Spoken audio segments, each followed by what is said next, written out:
this week's Coronation Street then. I thought it was all right this week. There was, a bit of a dip on Wednesday. You weren't too much of a fan of Wednesday's episode, did you? You gave it a bobbins. First bobbins for a while, I think, maybe there. But I thought it was going along quite nicely. I didn't think it... Yeah. No. I'm fairly happy with how it's gone, even if it wasn't as big as last week's Who Done It. We didn't get anything in the way of flashbacks or I was kind of expecting every episode we'd get a flashback. Every episode we'd get a new suspect until that picture in the police station was complete. But it seems like they're eking it out for us, keeping us on tenterhooks for a bit longer. It's frustrating because one of the criticisms that always happens when people don't like a story is not only do they not like the story, but they will always say it's dragging on too long.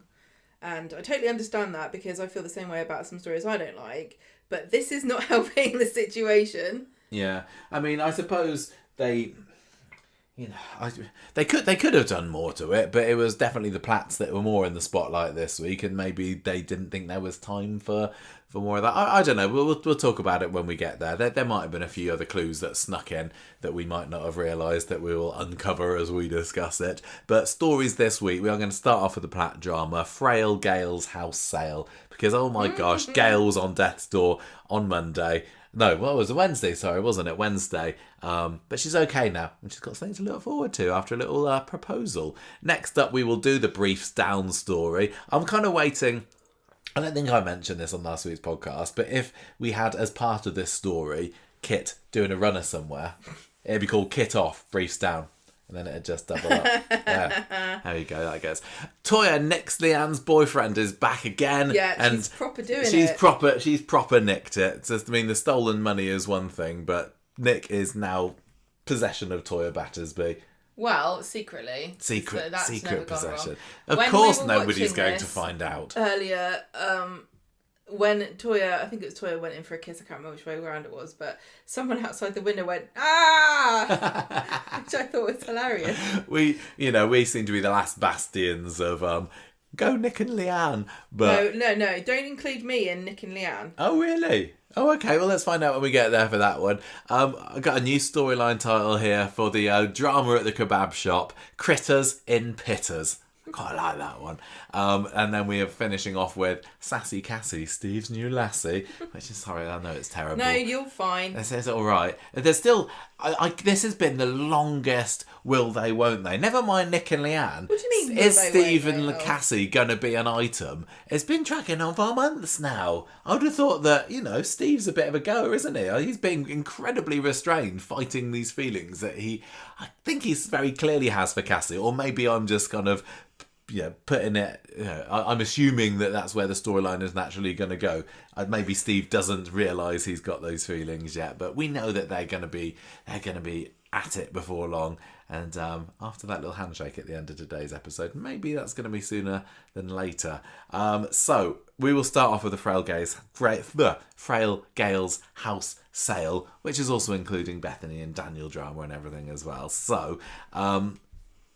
If you remember from last week, Sarah had lost her keys, and we saw Logan picking them up. Well, we saw that he had them. This is who that is? This is definitely Logan. How do you know? Well, one, it looks like him, and two, the actor who plays Logan, whenever this mysterious hooded character is appearing on the screen, he's putting something on his Instagram story. So it's 100% him. But we've still managed to have this character on for 2-3 weeks now on the show, and we've only had a handful of lines. We don't really know at all what he's like, but it seems like he is. He's one of Harvey's lot or Damon's lot, or he's in with the gangster crowd that's currently mostly behind bars in Highfield Prison. But yeah, he picked up Sarah's keys and he uses them to let himself into the flat later. But getting ahead of ourselves, we got Sarah looking for her keys in the cafe. Roy's like, no, not seen here. We also learn that Bethany's coming home from hospital today, and we get a nice little recap that David and Sarah believe that it was still Jessie who took the money. Well, Sarah thinks this. David obviously is harbouring a little secret under the cupboard in the stairs, but he's going along with the pretense that he thinks it's Jessie for the time being. Next up, we got a scene in the salon. I don't remember when the last time that we saw that one was, but David's there with Audrey, updating her on everything going down with Jessie and Gail. Audrey can't believe how Gail still hasn't learnt her lesson after a string of bad men. Sarah's just as bad with her gangstery lot, and Gail, she says, she's always been a fool for love and she won't change now.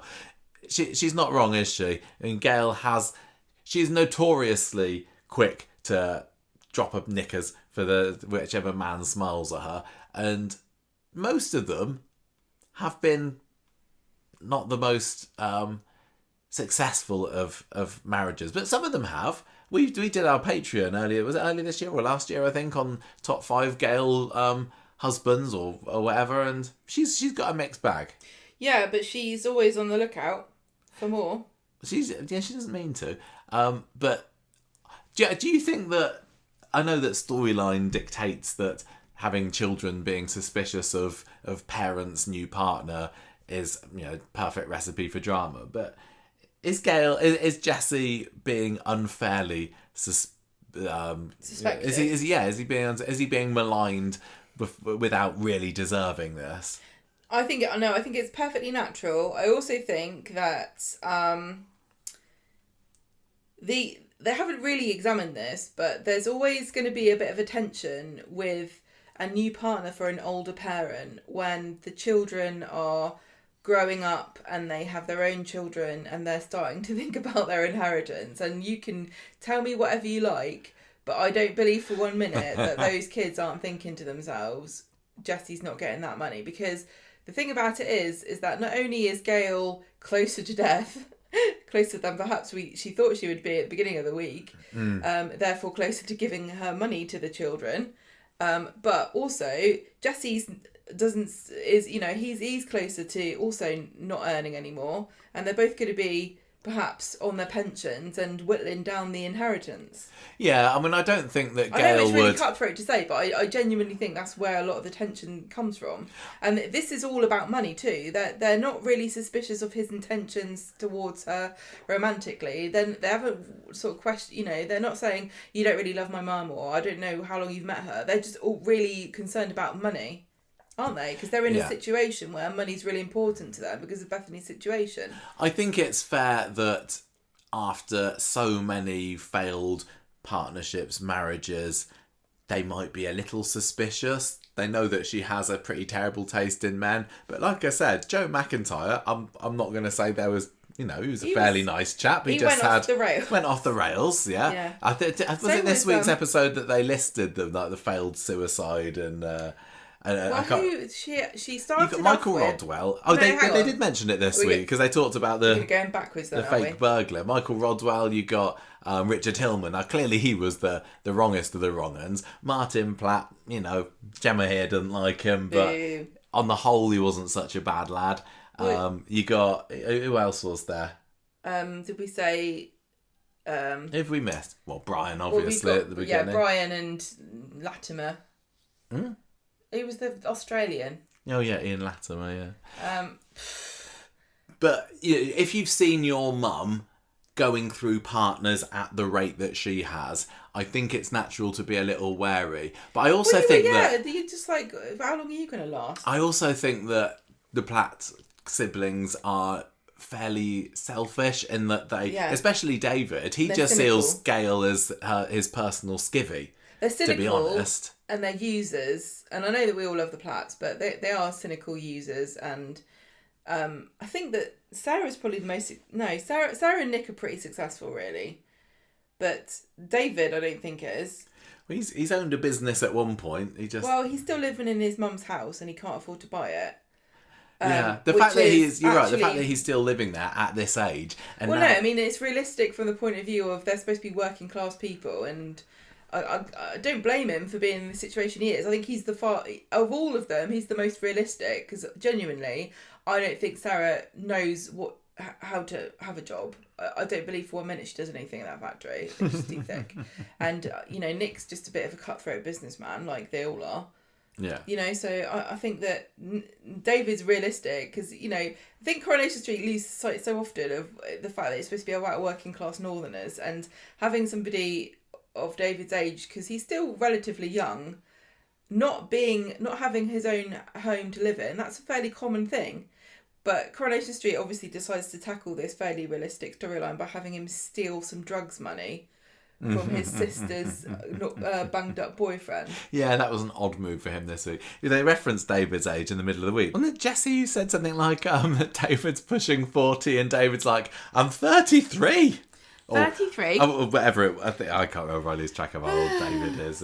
He's a grown-up like us, isn't he? Well, yeah, I feel like we're all in the same boat. We're young, like David. But I will say it's fairly realistic to be, the age of 33 and not have your foot on the rung of buying a house these days, unfortunately. So. Yeah, I think that David is still coming across as a bit selfish. Well, he's the baby. Being affronted that his mum wants to sell his house. I get that it's the house that he's always lived in, and as somebody, some people move around and a house is just a house, but he does need to move out there at some point. I think he's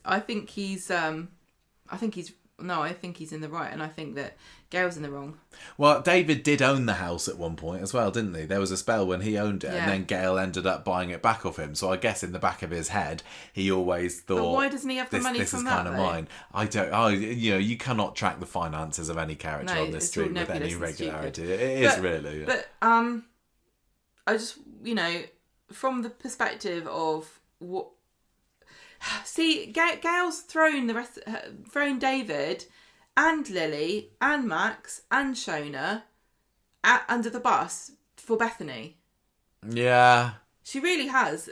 Don't tell me this was the only solution to the problem, because I firmly believe that it wasn't. She did it without consulting anybody else. And now she's made literally half of the Platts homeless because she doesn't have anywhere to live either.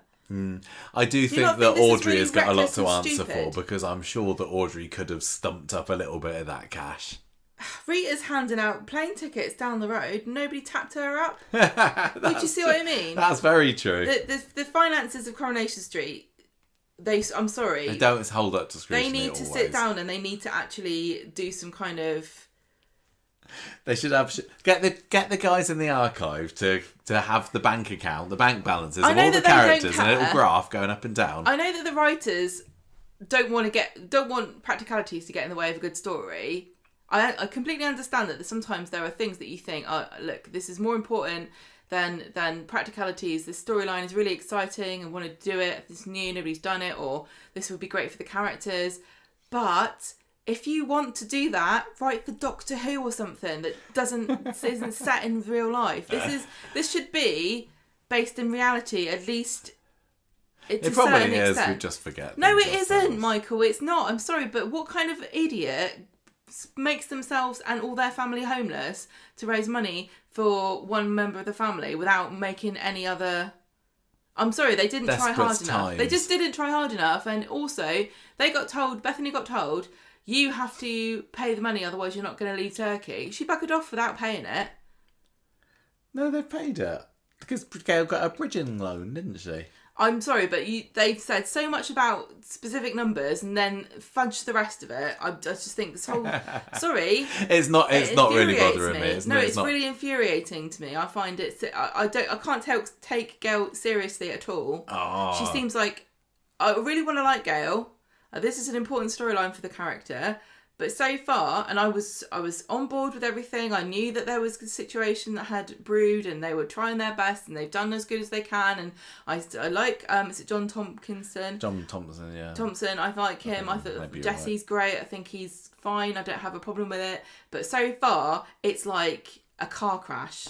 I'm really not feeling and Gail's. I was ready for Gail to be back on form, back on top, the Gail everyone loves, the Gail everyone's talking about, 50 years of Gail, Gail's fantastic, she's a great character, look at all these storylines. But for the past 10, 20 years, she's been an idiot, and I was waiting for her to come back as not an idiot anymore, but she's making stupid decisions and being an idiot.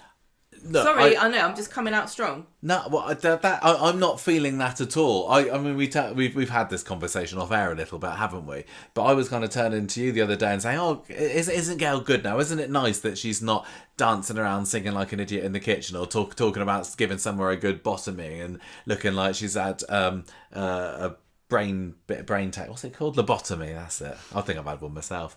I thought that Gail mostly has been pretty good. They've managed to resist the urge to make her into the village idiot for this story. Really, and I know Michael, they had her kind of a bit woozy after the operation. No, that's completely today. understandable. But if you told me that she's suffering from early onset dementia, I'd believe you, because all right, spoiler alert, by the end of this week, she's sold her house she lives in, she's now homeless, and now she's proposing to a man that she's literally known for and been going out with for what, 3 weeks? Well, you got to get a move on you when you're collecting your pension, haven't you? I can totally see, and I was watching it today when she was talking to him, and it makes logical sense. It really, really does. The setup for this is perfectly acceptable.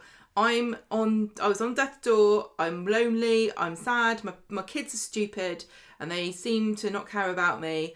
I want love, I want to sail off into the sunset, I want to have a romantic time. I've had so many terrible partners, this seems like a good guy. But with Gail's back history and the Platt story, it just seems like she's bumbling into another stupid Gail moment. She knows that she has been taken advantage of by all three of those kids to some extent at some point. That's what parents are for. But she's borne the brunt of it more than the average really parent, has. I would have to say. So I say fair play to her. Go for it. Take a grasp of happiness while you can. Just maybe check that he's not dodgy. But I don't think he is. I think he is totally on the level. I just think know it's you not due diligence on Gail's part, is it? It's just a happy coincidence that he's not dodgy. Yeah, I guess. I mean, he has been to prison, and we found out a little bit more about that this week, didn't we? But no, I think that, you go for it, Gail, and I have been enjoying her. I think that David... I understand that he's going to be a bit upset by it, especially that all the money's going to Bethany, and there are possibly other sources of income. And I hate to say this too, because Bethany doesn't deserve what happened to her, and I've been on the side of it's got no relevance at all how she got there. She still needs help, and everyone should, I feel medical stuff is bad enough without having to pay for it. But she's the youngest member of the family, so in theory, she's got the rest of her life to pay this back. Well, maybe she will. She bloody won't give Gail the money back, will she? Top journalist. Well, look, let's get on with it, otherwise we're never going to get on with this. So, speaking of Bethany... I protest against the storyline. I know you do. Well, you're not the only one. I'm registering my disgust. I am... I don't like to be like this about positive it. About Just to be clear, I don't like to be like this about it. I know that everyone thinks I love to moan, but in this case, I was super, super on board. I wanted to be rah-rah-rahing. I wanted to be a cheerleader for this. I wanted to be saying to everyone, no, this is great, I love Jessie, I love Gail, it's brilliant. No.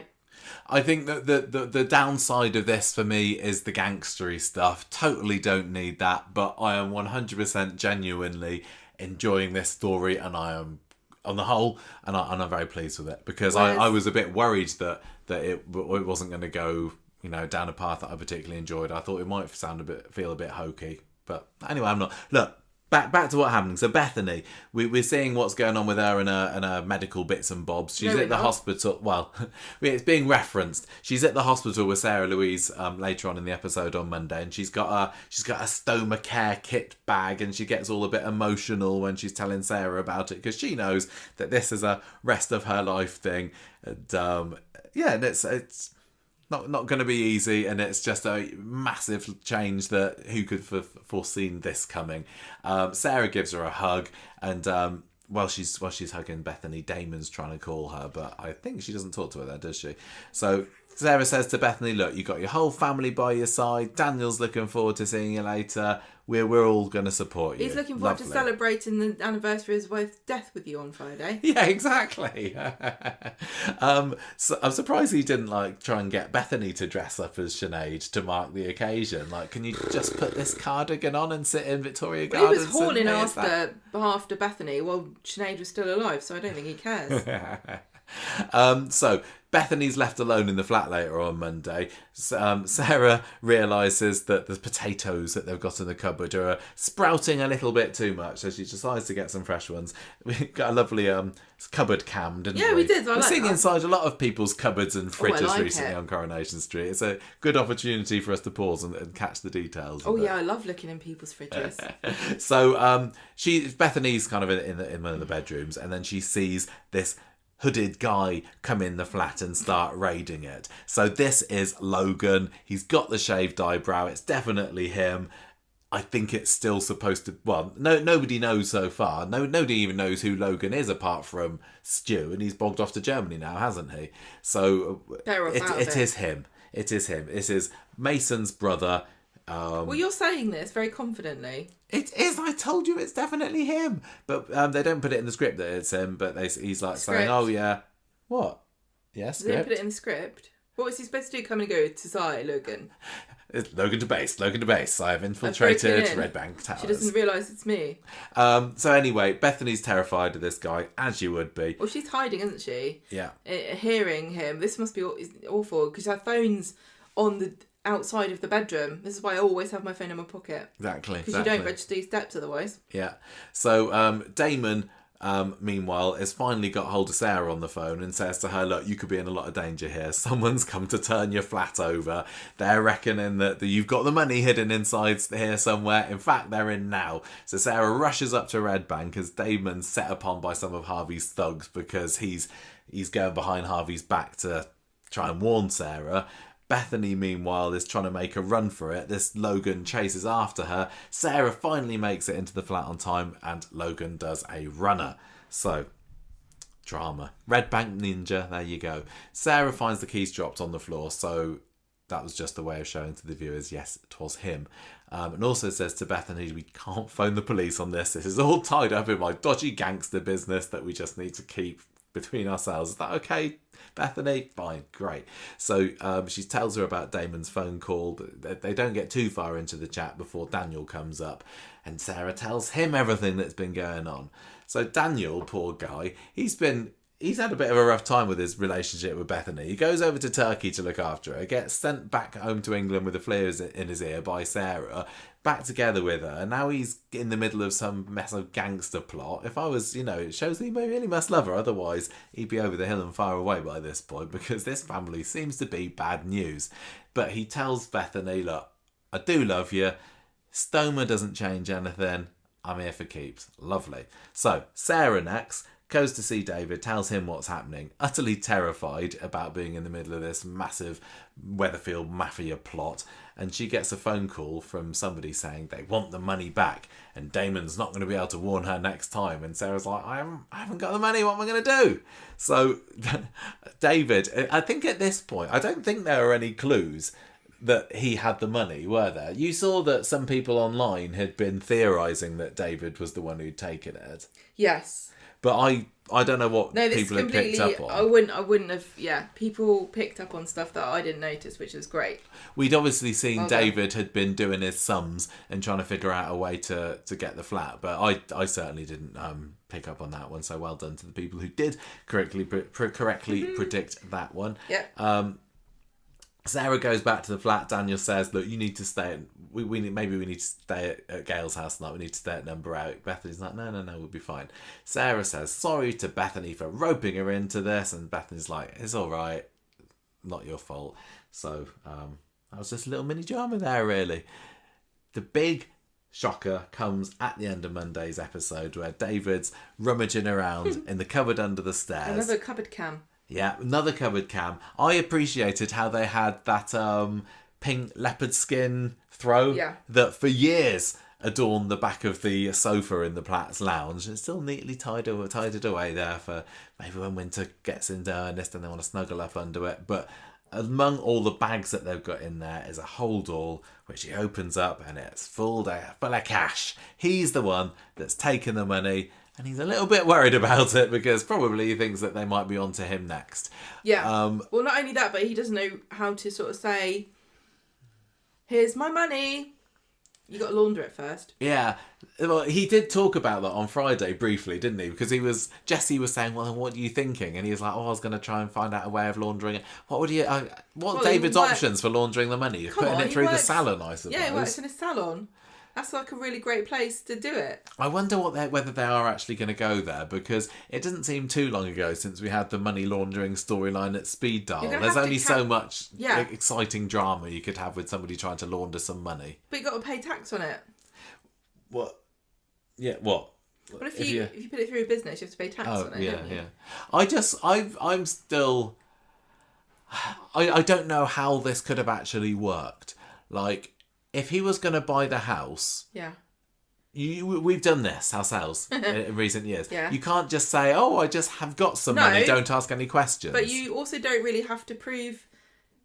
They don't really check it out that much, do they? If you say, "Oh, yeah, someone gave it to me," they go, "Oh, lucky for you." It just looks incredibly suspicious. What's he going to do? Walk into the building society with his holdall and just dump it on the table? All these checks to do with money laundering and stuff are to catch people that do it habitually. When you've got a criminal enterprise and you're selling drugs or something, and you've got a steady income of money, it becomes a problem to explain where you're getting it from. That's when you've got to worry about it. Not if you've just nicked, a big lump sum off somebody. But you can probably get away with that. Oh, you can get away with it once. You can probably get away with it once. I'm just saying you shouldn't, but you probably can. I don't think they're that bothered. You're not setting off alarms, are you? Yeah, but I think the government says you all get one. You all get one big crime. David has been to prison on multiple occasions. You might think that the background checks on him might be a little bit more thorough. It doesn't work like that. Oh, okay, fair enough. He doesn't go to prison for money laundering, did he? Did you, when you saw David with the money and it turned out that that's what it actually was,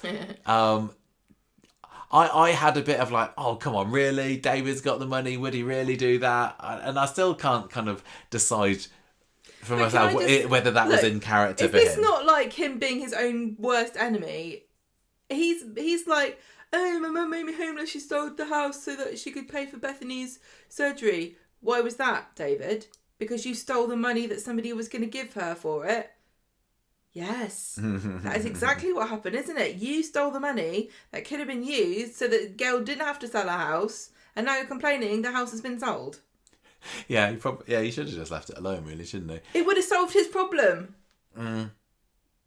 Yeah, I guess so. I mean, he still wouldn't have owned the house. Gail still would have owned the house, and she could have sold it at any point, but... I think he thought he probably had it coming to him. I guess if Gail had, died at some point, and then would she have left the house just to David, or would she have split it 3 ways? Well, it feels like she's going to split it, surely. Sarah's got her own play. Are they renting Red Bank or do they buy it? I don't remember. Nick's fine, exactly. But that's not fair, though, is it? You're still all equally entitled. But this is why this is why it all goes to hell. Well, especially with a family like the Platts. Yeah.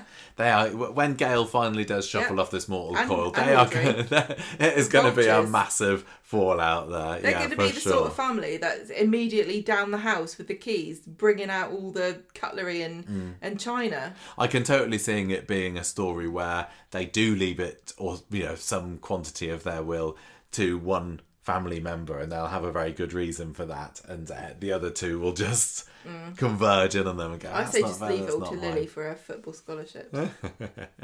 So I think that I would have thought that David would be a little cannier than to do what he's actually done. Stash a bag of money under the... especially with the trouble that he got into 5 years ago with having being involved in stealing a large quantity of money. That cupboard under the stairs has never been more used than it has been this week. No, it hasn't, has it? Yeah. Anyway, so that's where we're left to on Monday. He's feeling a bit stressed out. But, he did say to Jesse on Friday, it was a spur-of-the-moment thing, I wasn't thinking. Well, I could maybe get that. And then think about it later. That seems like a good plan. If David had gone in there, if he just kind of thought, what if I take it? gone and done it and then had immediate regrets. Yeah. Yeah, maybe that does make sense. That is a David thing to do. David's canny, but he's not bright, if that makes sense. Well, he also likes the risk factor. Do you remember this? Do you remember the story after was it after Thingy died? What was her name? What was his wife's name after Paul Elaine? Oh, Kylie. Kylie, thank you. After she died, he had this story where he used to go and poke the bear and get chased by scallies down through Weatherfield, didn't he? And I can kind of imagine him going along with the thrill of having this money and then having huge regrets about it afterwards. But yeah, he had the house that he wanted to buy, so I still think he's a bit of a silly beggar for doing it. Anyway, Wednesday comes along. David gets a visit from Sarah. David's on the laptop, obviously doing his dodgy business, closes it down. She still wants to talk about Jesse. She is convinced that there is something off about him. Like, why did he go to prison? Has he stolen the money? David's like, let's not talk about the money. Let's talk about why Jesse is even here. Why Gail? Why on earth does he want to go to be with our mum? Does he know her? They kind of have a chat about what on earth could make Gail a cat, which is all quite funny. Shona joins in as well. I don't know whether they agree on it, but the idea of maybe it's just because she's good at ironing that comes along. Sexist. So in the cafe, Carla tells Shona and Gail that she's put an offer in on the house, and David's like, well, actually, Carla, we're buying it. Actually, the bank's agreed to 100% mortgage. And Shona's like, brilliant. Carla is somewhat sceptical of this, but Shona just thinks it's great that they're going to be homeowners at last. I'm confused because you don't need a deposit if you have a 100% mortgage, and you don't need the money that you stole if you got a 100% mortgage. I don't know. Whatever. Carla's like, I don't believe you. Back at the house later, Sarah tells David that Jesse's gone out for a walk. Oh yeah, that was basically it for that scene. I didn't write anything else with that. There might have been something, I'm not sure. Gail's back again later. So, this is the first time that we've seen Gail in a couple of weeks, hasn't it? She's been hiding upstairs or at Jesse's house or something for the longest of times. I'm wondering, are we out of reshoot territory now? Is this first time round for these scenes? What do you reckon? Did you get that feeling? Yeah, I think this feels like they've gone through the worst, and now they're putting together the story that they've had to piece together. And again, I'm never going to be able to watch this without wondering what the original story was going to be and how different this is. And at what point is it just going to be exactly the same outcome, if at all? I still think that it's largely following along the same story that it would have done if Martin was here. I don't think they could have really rewritten it to a huge extent. Yeah, I mean, the stolen money thing, would Martin have been suspected of that? They've got fairly flimsy reason why they suspect Jesse, to be honest. All they had to do was have Martin turn up and there's some line about him needing money. Yeah, exactly. And obviously with Gail proposing to Jessie at the end of today's episode, I think that could have been absolutely something that would have happened to her and Martin. Yeah. I really, really want to know. I'm desperate to know. But maybe we never will. Anyway, so Gail's back and she's in it for the rest of the week now. Sarah's still accusing Jesse of being a thief. And he says, look, the reason that I was in prison was I was handling stolen goods for a mate. That's it, though. I was just kind of... He was innocently doing it. Well, he knew what he was doing, but he's no master criminal like she's suggesting. Well, no, and she got caught. Yeah, exactly. Quite. Gail already knew about it too. No secrets there. Jesse is on the level, I promise you. And Sarah's like, I'm not convinced about this. Gail and Jesse find the whole thing laughable. They're like, of course I didn't steal that. How would I even been able to get in to get the money? But although, how did David get in to get the money? This is the thing. You listened to the instructions on the... Oh, yes, you're right. So when Damon left that answer phone message for Sarah a couple of weeks ago, and I think it was someone on Facebook that pointed this out to us, Sarah asked David to listen to the messages first, but then we saw Adam listening to the messages. So clearly David has heard the instructions for getting this. Okay, fine, that makes sense. So Gail and Jessie hear that David's trying to get in the way of Carla getting the house. What's he playing at? Turns into another because argument she's with panicking Jessie. because she's got this bridging loan and she needs to pay it off by selling the house. So then she just wants a nice clean sale. Now, she doesn't know at this point, does she, that it's David that's trying to get the house? I don't know. I get a little bit... This was a bit confusing. Get a little bit confused by all this. It's all the money matters. I'm not really following it, but don't matter. Sarah's still hanging on to the fact that Jessie may have stolen the money again, and Gail is getting more and more upset by this. The family's at war. She thought that she was onto a good thing with Jessie here and had a possible happily ever after with him, but the family just won't let it drop that maybe he's the master criminal, and she tells them, right, get out, leave me alone. They all go, Jessie included, and Gail is left alone in the flat to clutch her chest. Had you heard that Gail was going to be in hospital this week? I think I had, yeah. I think I had as well. Hospital shock or something. Yeah. So she basically has a heart attack later, doesn't she? Well, not before Jessie rummages. Oh yes, Jessie. This is when Jessie finds the money, doesn't he? He's rummaging around for a bike pump or something. Maybe he wants to make a papier-mâché stent along with Sam. And inadvertently, he comes across this whole lot of cash. Panics, covers it up. Because Gail's having a heart attack, and then that kind of distracts from the whole situation. He calls an ambulance. Paramedics arrive. Not Asher this time.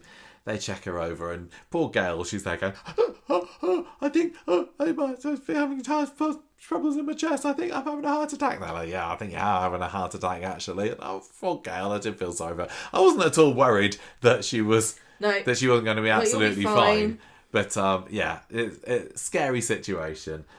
In the pub, meanwhile, David and Sarah there, blissfully unaware that their mum's at death's door just across the road. So David's still trying to tell Sarah that Jessie's about as threatening as a custard tart, which I thought was a good line. And then Carla comes in, having seen the ambulance, and says that your mum's being wheeled on in a stretcher there, you probably best get out.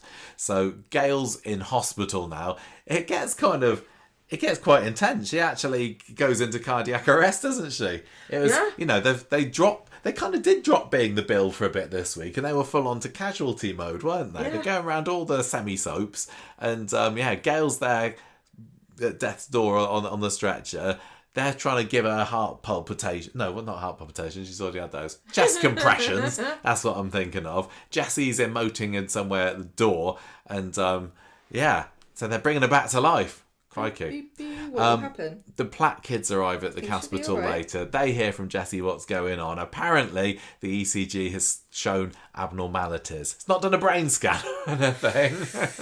There's something wrong with your mum. It's like, we know that for years. No, they're saying there's something wrong with her heart. And Jessie's trying to calm down all the bickering and saying, look, this is too much. Have I caused this? Maybe this little romance that we had in Thailand should have stayed in Thailand, because I've shown back in your lives and now Gail's almost pushing up the daisies. So things have calmed down a little bit later. Jessie's saying, we need to do what we can to minimise the stress in Gail's life. Send her off to some other I don't think there's any way that she's going to avoid stress if she stays around on this street, I tell you. Doctor comes over and says... Does she even have a job anymore? I don't think so. I think she's a lady of leisure, which should be relaxing, but clearly not. How could it be when you've got David, Sarah and Nick as your kids, honestly? And you got Max, possible suspect for murder as well. Doctor comes over and says that Gail's got a blockage in her left coronary artery. They're going to need to widen it and insert a stent. And I think that there's some kind of racket going on with the stent people here, because this is just what Roy had happened to him last year, isn't it? Just repeating the same story. My awareness can only be erased so far. I know what a stent is, thank you very much. Although I was surprised later in this week where Sam had to be told more about it, because I would have thought that, when his mate Roy, wouldn't he have known what it was from then?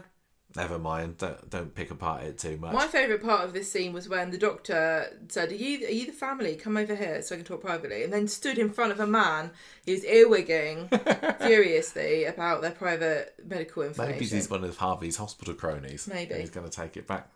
use it in nefarious Well, means. anyway, she's fine. Anyway, look, Gail's all right. They're going to have to keep monitoring her, but she lives to bottom another day.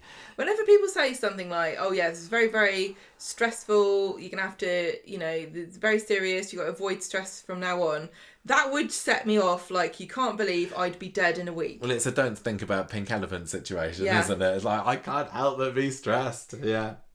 If you're stressed, you'll die. Jessie finds David outside the hospital on the bench later, and it's like, oh, you notice that safe store place just in the background there? That's where we stole the. That's where you stole the money, isn't it? No, if you're interested. Yeah. So that car park now, that Coronation Street staff car park, is now Freshco's car park. It's the lock-up car park and it's the hospital car park, 3 in 1. Amazing. Which we did see it, didn't we? As the lock-up when we went there. There was a couple of things on Coronation Street this week that we saw when we went back in August when we went on the tour. And yeah, the what was it called? 365 lock-up or 365 store or something like that. Yeah, that was all set up when we went to visit it, and it was the building that they had used as the Weatherfield Halal set. Warehouse. That's it. From when Ken and Stu raided it a couple of years ago. Yeah, just a general, exactly. So we've been sitting on the knowledge that there was going to be a lockup for 2 months now. God, what hot spoilers we have! I know we just wait until we heard what happened, what we've known about for the Chesney storyline. Yeah, I tell you, we help you out by not telling you these juicy secrets. Yeah, it would have completely ruined this week's episode if we'd told you that, wouldn't it? So anyway, they're on the hospital bench, Jessie and David's blaming himself for all this. I've really enjoyed David. Because, so often David is a act first, think later, or, make a snarky comment, doesn't care who it hurts. He really does seem to be quite shameless. And that's something that a lot of people really like about David. I certainly do. The fact that he just says what he thinks and he does whatever feels good. But it has been very refreshing to see him feel guilty about something and show that he does have a bit of a conscience in there. He is somewhat of a rounded character. I mean, he's David Platt. He is, one of the ultimate Coronation Street characters of all time, especially of modern Coronation Street. So, of course, he's a rounded character. But I did appreciate how he's, he's owning this mistake that he's made. But he's still not up for talking to Jessie about it, really, on Wednesday. Jessie says, look, anything you want to fess up to, David? Any guilt? Any guilt in that noggin of yours? Any mysterious bags? Any cash-related confessions you want to make at the moment? David doesn't want to open up to this. He says, you're not family, and if you're looking for my confession, you're going to have to wait. So David doesn't know at this point that Jessie knows about the money. Jessie's trying to... I've really enjoyed Jessie. Did you say you've been enjoying Jessie as well? I think he's decent. I think... I like the actor. I think that as far as selecting somebody from the past, they did as good a job as they could have done. He's age appropriate. There are very few characters that aren't already dead or been run through by the women of the street that really also are available for work. So the fact they got him in, I think that's great. I think he's... I'm glad he's there. Nobody would have picked him, and I must admit, when I heard Jesse Chadwick, like everyone, I was like, "What, really? Is that the best that they can do?" But I hadn't remembered much about what he was like other than his General Custard outfit. But I've really enjoyed him. He's a really likable chap. He's more decent than the Platts. For a start. He is. He's definitely on the level, and he's not really like he was before because he was a bit of a coward, like mummy's boy. He was a little bit. But I think 15 years worth of character growth would bring him to the place that he is now. Maybe the parrot was a bad influence. I love how John the Parrot has kept getting referenced throughout the weeks. I know they still haven't mentioned the fact that he was not a clown, but he was he was not a cowboy, he was a clown. But David keeps bringing it out that there was one line where they're wondering how Jessie managed to get hold of this money, and David said, "Oh, did the parrot leave you all the money in the will?" And Jesse's like, "He flew away." I appreciate the references. I hope that there's more to the story. It'd be funny if there was. Like... I don't know. I think I prefer it as a bit of a mystery story, like what happened to the parrot. I think if we found out what actually happened to John, it'd just be a bit of a disappointment. Probably. Yeah, it'd just be, he did just fly away. But yeah, so great stuff. Jessie, I think, is doing a really good job. Yeah. And I think that I'm buying the relationship with Gail, despite the fact that it's fairly rushed. The one thing that I wanted when we heard that he was coming back is that they would be able to do one of these quickly likeable romances like they did with Seb and Nina, for example, with Addie and Kelly. I don't think they've done that here. I do. I think I am buying Jessie and Gail as a happy couple. Okay. No, tell me. I just think it's funny how Jessie at one point was shouting at the Platt kids, and he's going, "Your mum suffered with you, having to listen to you. You've been ungrateful your whole lives. You're all awful children." And you just know that this is just Gail. Probably the moment she met him in Thailand, did nothing but complain over and over again. And instead of going, "God, this woman's a joyless nut job. I don't want to listen to any more moaning about her kids," he sat there going, "Go on, Gail, tell me more. What did Nick do next? And then what did David say? I can't believe it. And Sarah, yes, she sounds stupid too." Yeah. You know, like he's obviously just been enthralled by these tales of how she's been wronged by every Platt that ever lived. And so watching him defend her, it was quite sweet, I guess. Yeah. But well, we also had we were talking about whether the Martin's replacement is Jessie the best option, and lots of people saying they would have preferred for Trisha Hopkins to come back. I just don't think it would have worked with this. They had to keep it fairly close to the Martin story. I mean, I suppose they could have had Trisha come back and being this suspicious woman from the past. They could have accused her of stealing the money. It would almost have worked. If this story had to be revolve around a stolen money, then a romantic partner that the kids are suspicious of is the only thing that makes sense. Well, also, if they're going down the, Gail's getting married route now, clearly they couldn't do that to, well, I don't know, ask Carla. Yeah. But I think that I was a little sceptical at first, but I am all in on the Jessie Chadwick being the Martin replacement. And actually, with this proposal at the end of the week, I think if it had been Martin and it had been ending with, "Oh, Martin, will you marry me?" again, I'd have just been like, "No, Gail, this is the guy that cheated on you multiple occasions." With this, I can be like, yeah, I totally believe that they could have a 100% happy future. Yes, he was a little bit unfaithful to Eileen, so he's not got a perfectly unblemished record. What do you mean? Eileen told him to do one, so he tried to kiss Julie. Yeah, but he thought they were broken up. He is certainly as not. As far as I remember, he's not had this. Martin was having secret affairs Martin for months. An awful human being, wasn't he? There's no need to talk about it anymore. Yeah, so I can totally believe that Gail and Jessie would live happily ever after.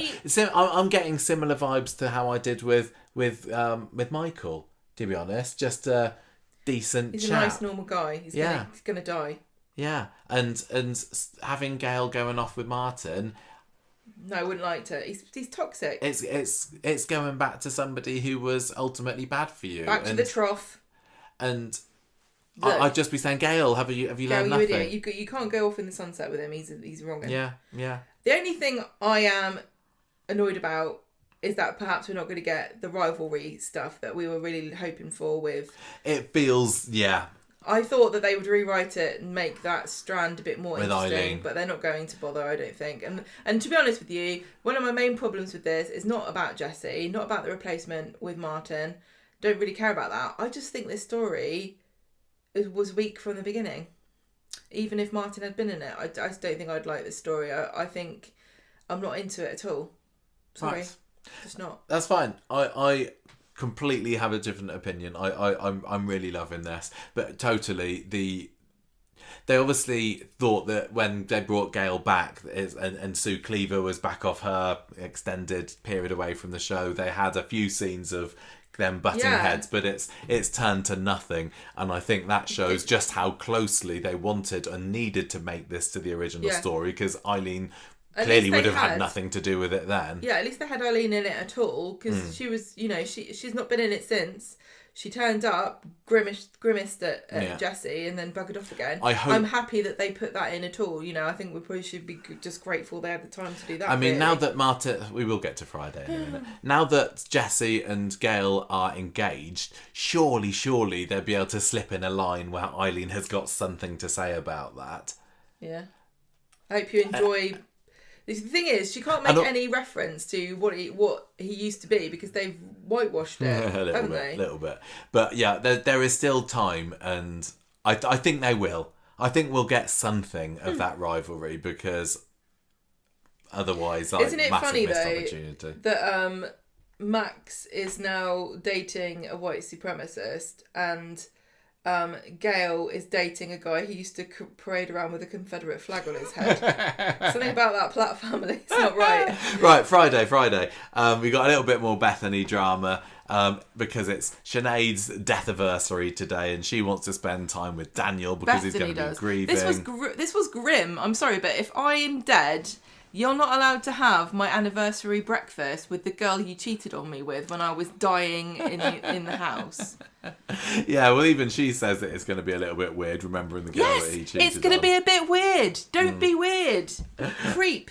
Platts are pacing the floor at the hospital later. They're all told Gail's fine, though. She's going to be able to be discharged in a couple of days. Take it easy. No stress. No stress, because it could kill please. you. And David and Jessie are exchanging glances because obviously... No secrets, no stress, no stolen money, they no bridging loans. Jessie knows something about David. Do you know what would be a good thing not to do when you've had a heart attack and you need to avoid stress? What's that? Selling your house. That's very true, actually. Selling your house is like the most stressful thing. But apparently not on Coronation Street. You can just up and leave as, within a week. Back at the flat later... Red Bank flat, that is. Daniel accidentally walks in on Bethany with a bag on show because she spilt some orange juice over her top. She takes her top off. She's still got a... She didn't spill a strappy top underneath. On that top. Which top? She spilt it all over her actual top. She spilt it on the floor. No, it went on her top. You missed it. You weren't looking. I looked. I watched. I was like, what's she done? She hasn't done anything. Well, she's got a bag on display, hasn't she? And she kind of says to Sarah, she kind of screams and tells him to get out because she's clearly embarrassed about the fact that he's seen this. I think this is a very natural scene to have. It had to happen at some point. Although she's talking to Sarah later and says that Daniel's seen my stoma. But the stoma's the little nub that the bag attaches to, before. Isn't it? The bag isn't the stoma. You'd have thought that... I don't know. Listen. I'm not an expert. Bethany is. She's the one that's got one. I'm really confused about this storyline. So I've done a little poll. I like to do the polls. It's not got a significant enough amount of people to make any real conclusion from it. But really what I wanted to know was, before you watched this, did you know what a stoma was? And it seems like most people, about 80%, yes, I did know what a stoma was. And then I said, if you didn't know what a stoma was, have you learned anything about what a stoma is from watching this? And about the same amount of people, about 80%, said no. And I think that I wasn't going to say this until I'd actually just checked with a few people. Only, 100 people so far. But that's quite a lot of people. I didn't want to talk out of turn, but I just don't think this is really explaining anything. And what's the difference? I think give it time. What's the difference between raising awareness and explaining things, and how much did we really need to have it explained? I think perhaps this is just a story about somebody who's living with it, and they're assuming you already know. I think that the body confidence issues, and there's going to be intimacy problems between them. I know, but I just wish that they'd done a very, very basic, just in case you didn't know. But, I'm looking at this poll result and seeing that 90% or 86% now did know already. So perhaps it's not necessary. Perhaps there's enough people actually do know what one is that you don't need to explain it. Maybe it's more common than I thought. Maybe. But as far as raising awareness of it goes, I don't know. But this is more of a case of representation than awareness, isn't it? It's like... Yeah. I'm sure that Bethany will go on to have a fulfilling, completely normal life, almost life. as if she didn't have one at all. Exactly. But it's natural for her character to have issues. I like what they're with doing with first. this. I just wish that there had been a few more scenes about, oh God, this is what my life, we've had her saying, oh no, my life is over, I've got to do this forever, but she hasn't said what this is. No, give her time. She's only just got out of bed from the hospital, and Gail's got the drama when are they going to explain it then? They're not going to do it now. I think that they still might. I think that they... Do you not think that the cats, the cats left the stable? Do you know what I mean? Why wait a month after it's happened for her to say what it even is? If you're interested, you've already found out yourself. Okay. Can you not see what I'm saying? Yeah. Surely, if you're going to do a story about something that you're not, and it's not a common experience, you tell people what it is, and then the character goes through it. You don't go, oh yes, you've been watching a struggle for a month, but I bet you've been wondering what with. Well, let me tell you. I'm just really confused. I was really into this idea. About her having this. I thought it was a good idea, yeah. I wonder whether, again, going back to Martin was supposed to be in here, Martin was a nurse, would there have been some scenes in there which would have had Martin talking stoma things with Bethany that wouldn't make sense for Jessie to have that conversation with? He's like, what he said, well, the reason why I'm not a cowboy anymore is there was an accident with an arrow, and my last higher lower had a stoma bag as a result of an accident at work, so I know all about them. I'm sure that, as a children's presenter... He's not a presenter. A children's entertainer, he could have given a really graphic description, like get his balloon out of his pocket and blow it up and turn it into a balloon animal. Or maybe just take out her intestine and then turn that into a balloon animal. Why couldn't just for the larks? Sam have shown us. Yeah, very good point. With the peanut butter, God. Anyway, so we're diverted again. Well, what do people listening think about this stoma stuff? I still think I just feel like they just skipped over the top of it. If they went, I think they could have made it too heavy-handed, and we'd have moaned about that. Yeah, I know, but I think it's. There's still things I don't really understand about them that I'm not going to ask people that I know who have one. Well, we will see. What's it really like? What is it really like? How often do you have to change it? Because I'm also interested, because if I was Bethany, I'd be,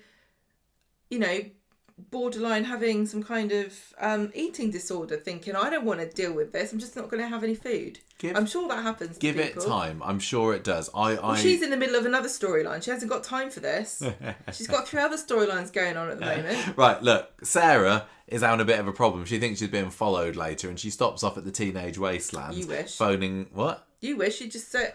She stopped herself. Oh, everyone's following me. So beautiful. She phones at David because she's still not been able to get to the hospital. She's had to be diverted with these... She's just worried that Harvey's lot are onto her. Makes sense after her flat's been broken into. But they're not though, are they? That never goes anywhere. Well, no. Where it goes to is that... I think we find out later that Damon has managed to make out that it wasn't Sarah, because Harvey's lot thought it was Sarah that stolen the money. Damon said, no, I've heard it's someone else now, so the heat's off them. So that's that bit done. Good, I'm glad. There's a bit later on where David accidentally says bank instead of building society, doesn't he, when he's talking about the loan, and Shona's suspicions are aroused slightly, but I don't think that goes anywhere. Sarah gets back to Red Bank after hearing from Daniel about what happened between him and Bethany, and she's just like mega embarrassed about what happened. Then she gets upset when she hears that Sarah's still not been able to get into the hospital to see Gail, and Sarah says, look, you're not a burden. Daniel doesn't see one as you either. You're going to have to stop pushing away the people that love you. So that's all I need at the moment. The fact that we're getting a recognition that Bethany is having some kind of confidence issues based on this bag that she's got attached to her abdomen now. So Gail gets a visit later. It's Shona, it's David, it's Nick, it's Jessie. Gail's conscious, but a little bit woozy. David is getting mega anxious about this because he still feels guilty about maybe being responsible for Gail being in here. And in the waiting room, he tells Shona, it's just Jessie. I don't like him lurking around here all the time. Jessie comes out, says that Gail's asking after David, so he pops in there, and Shona and Jessie have a little talk. That doesn't particularly go anywhere. I really enjoyed the scene with Gail and David. Those two are so brilliant together, and we've seen the ups and downs of their relationship for the past 20 odd years, and David has caused her so much grief, but he does still clearly care about her, but he just hasn't want to show it. He's almost, he's in a situation now where it's expected of him that he is a sarky ass to his mum, isn't it? And this scene was lovely because he's sitting there holding her hand, listening to her talk about oxters, which I didn't know what that was, but apparently it's a Scottish armpit. And Gail's like saying, "Oh, you're a good boy. You and we've had our ups and downs." And David's like, "I don't think I've been anything but trouble." "Not true," said Gail. "When I look how you turned out, you've been a good dad, a good husband. I'm so proud of you. I thought it was lovely." And he's like squeezing her hand. He's even getting a little bit teary. But then he realises that Shona's snooping on him, and he's like, "Oh, I'm fine. He wipes his eyes, and then she says that Jesse's come back home to get some special pajamas. Whatever that is. I don't know. Mormon. That doesn't go anywhere, does it? Sarah's alone in the flat later when she gets a call from Damon. Oh, this is where he tells her, the heat's off of you, don't worry about it, but maybe we shouldn't contact each other again. Me and you both went. Me and you saying, yes, that would be an excellent idea. Yeah, yes, good. I actually do believe that this could be the end for Damon. It felt to me like it was a goodbye for him. I wonder whether this was part of the reshoots and this whole money storyline was never in it. No, I still think that. Well, but it's because of Logan, and he would have always been planned for it. So they must have had some plan for him rather than just having him drive threateningly at Stu. So yeah, I think it was just a little cameo from Damon, and I would be perfectly happy if we never saw or heard from him again. What? So David gets back to the house later, checks under the stairs. Where's the bag? Money's not there, and Jesse's there behind him, holding the bag up, saying, "Looking for this." So he's got in there first, and the cat's out the bag, but the money's not. It's still in there, apparently. The parrot's flown away. And David's like, "I'm sorry, I was in a bad place when I took the money. I didn't mean for any of this to happen. I just felt really mad at Gail because she seemed to care more about Sarah's family than mine." He says, "Don't tell my mum." And so he and Jesse make a pact to keep stum about this. And Why couldn't Sarah have taken out a loan? Why couldn't Sarah have sold her house? Why did Gail have to make David homeless to pay for Sarah's daughter's surgery? I can't remember what the situation is with Sarah or Adam or who owns that flat at the moment, whether it's even rented. They don't even look into it. I'm not going to let it go. I'm always going to be shaking my fist, like wagging my finger about this. We get another Daniel and Bethany scene next in Victoria Gardens. They have a bit of a kiss. Everything's fine. I'm just happy for everyone who works at Corrie that they clearly get paid so much money that they can't understand what normal human beings have to go through when they can't lay their hands on cash for something. Because I know this isn't true. I know that people who work on this show are totally normal people, get paid normal amounts of money, but it just seems like this show does not understand money. It's like it's written by Martians who don't understand the concept of currency. Well, we certainly find that out with the Joseph storyline later, don't we? But wait for the Gemma rant on that.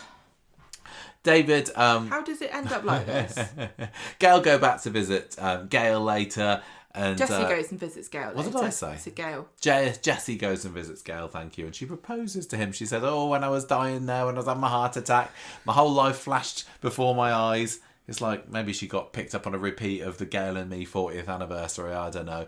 But couldn't have been that one because she said that you were in it, Jessie. The happiest things that I could ever remember in my whole life were us together in Thailand. Marry me. Maybe there's really good pad thai or something. She's had happy times. Surely Jessie is not the best thing that's ever happened to Gail. But anyway, everyone else is dead. That's true. So she's proposed to him.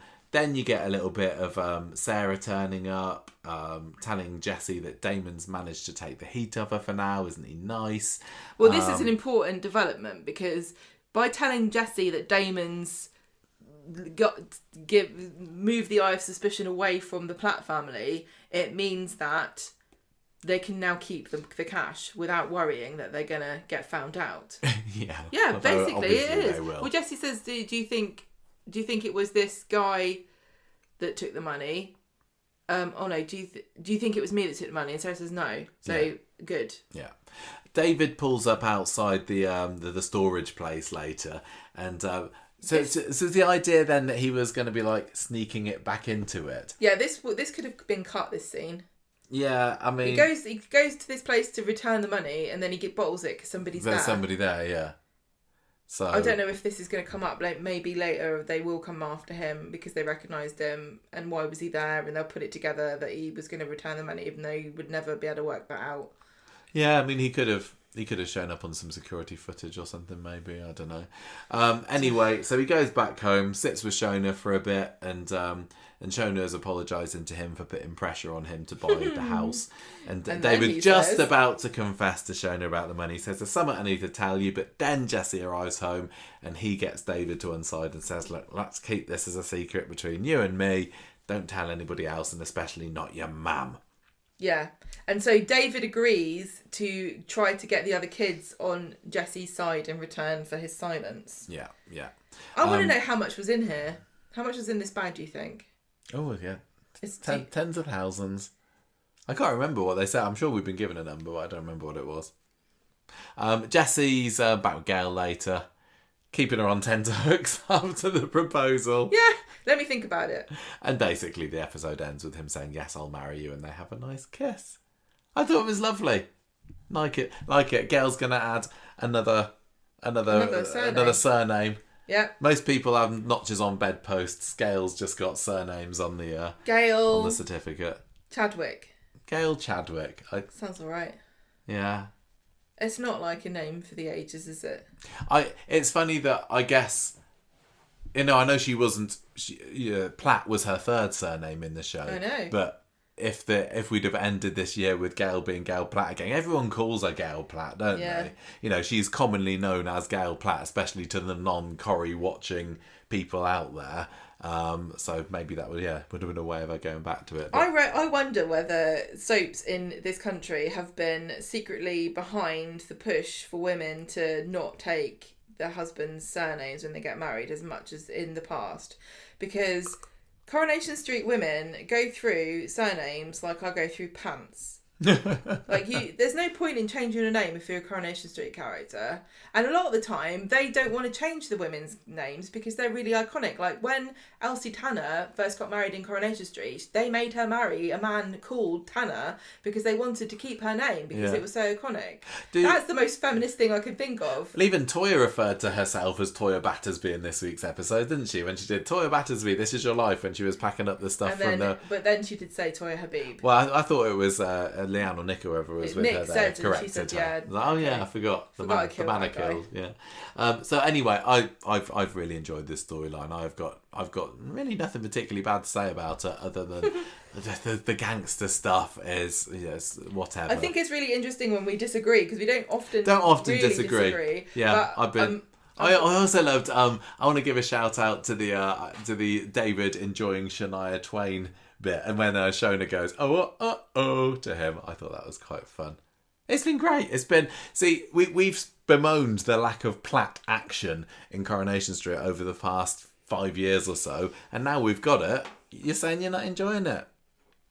Can't make you happy. Can't make you happy. I know that I'm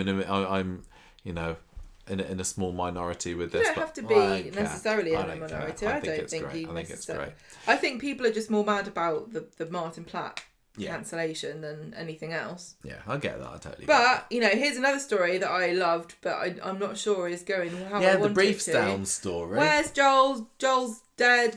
We have to see, were there actually any clues that came into the story this week? I'm going to say there might have been a little bit, but I definitely was. All right. I was definitely.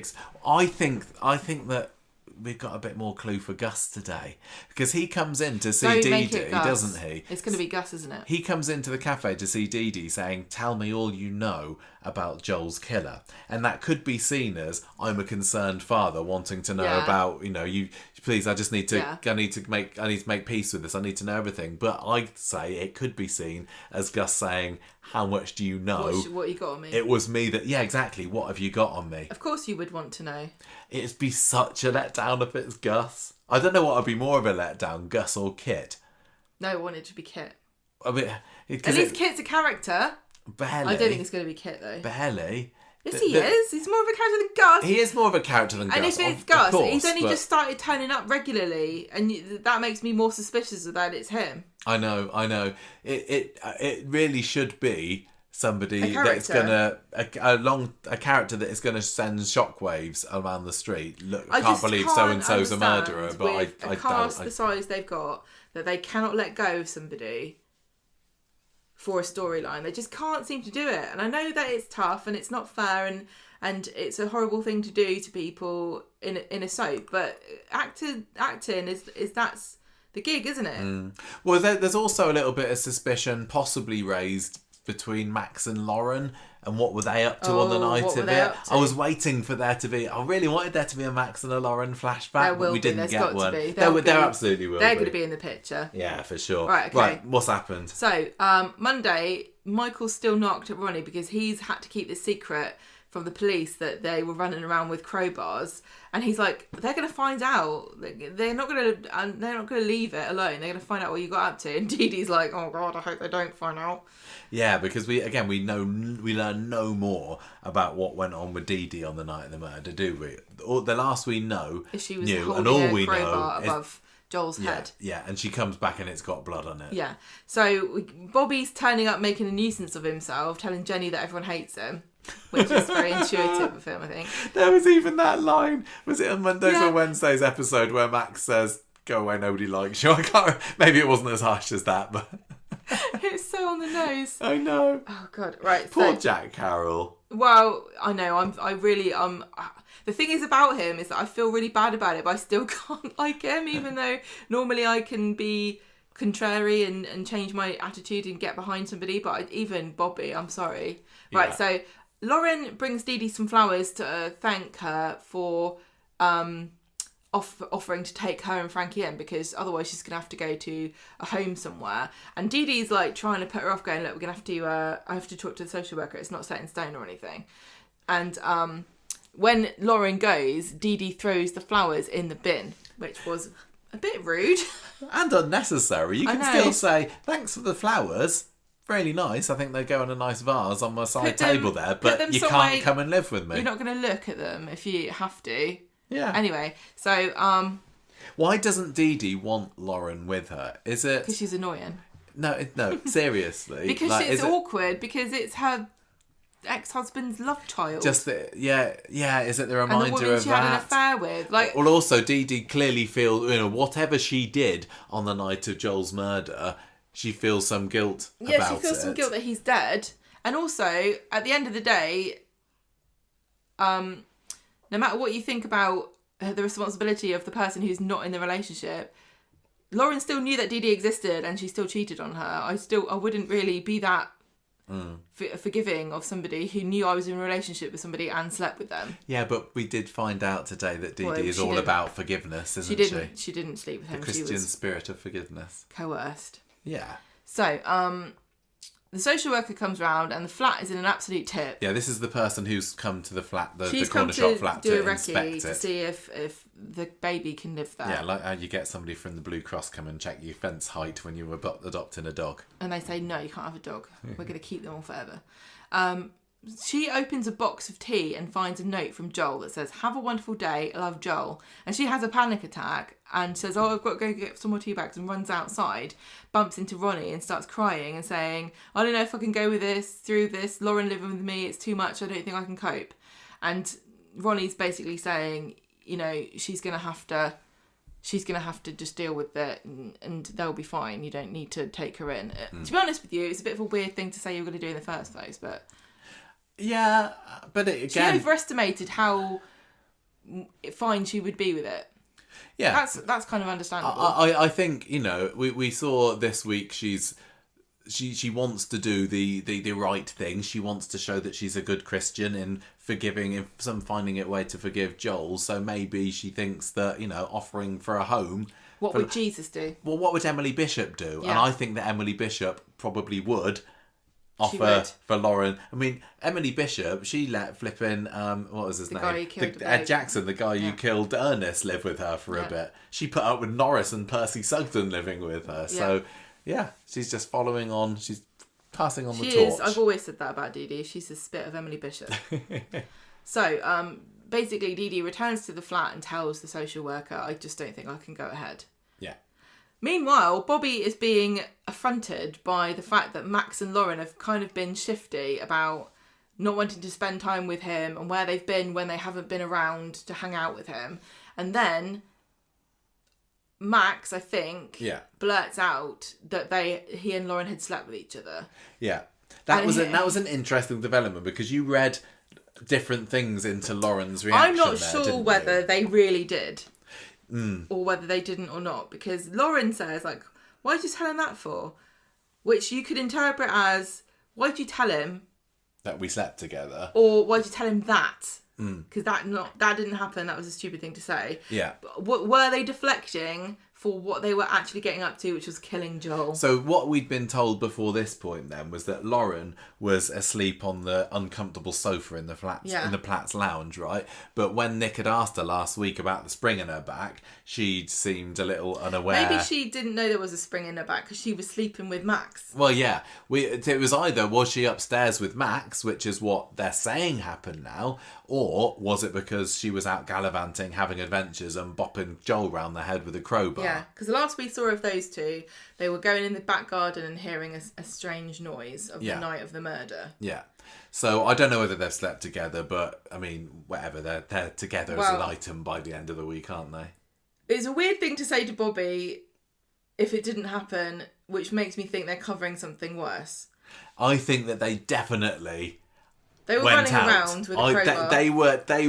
They were out on the Raz on the night that Joel was murdered, for sure. Yeah. So Bobby's upset, isn't he? He feels a bit blindsided by this because he's still holding a torch. For, because he thinks he's Max in with a chance all with along Lauren. that he fancies Lauren, and now Max has gone and slept with her. Max is like, I don't care. Yeah, I don't really care what you think.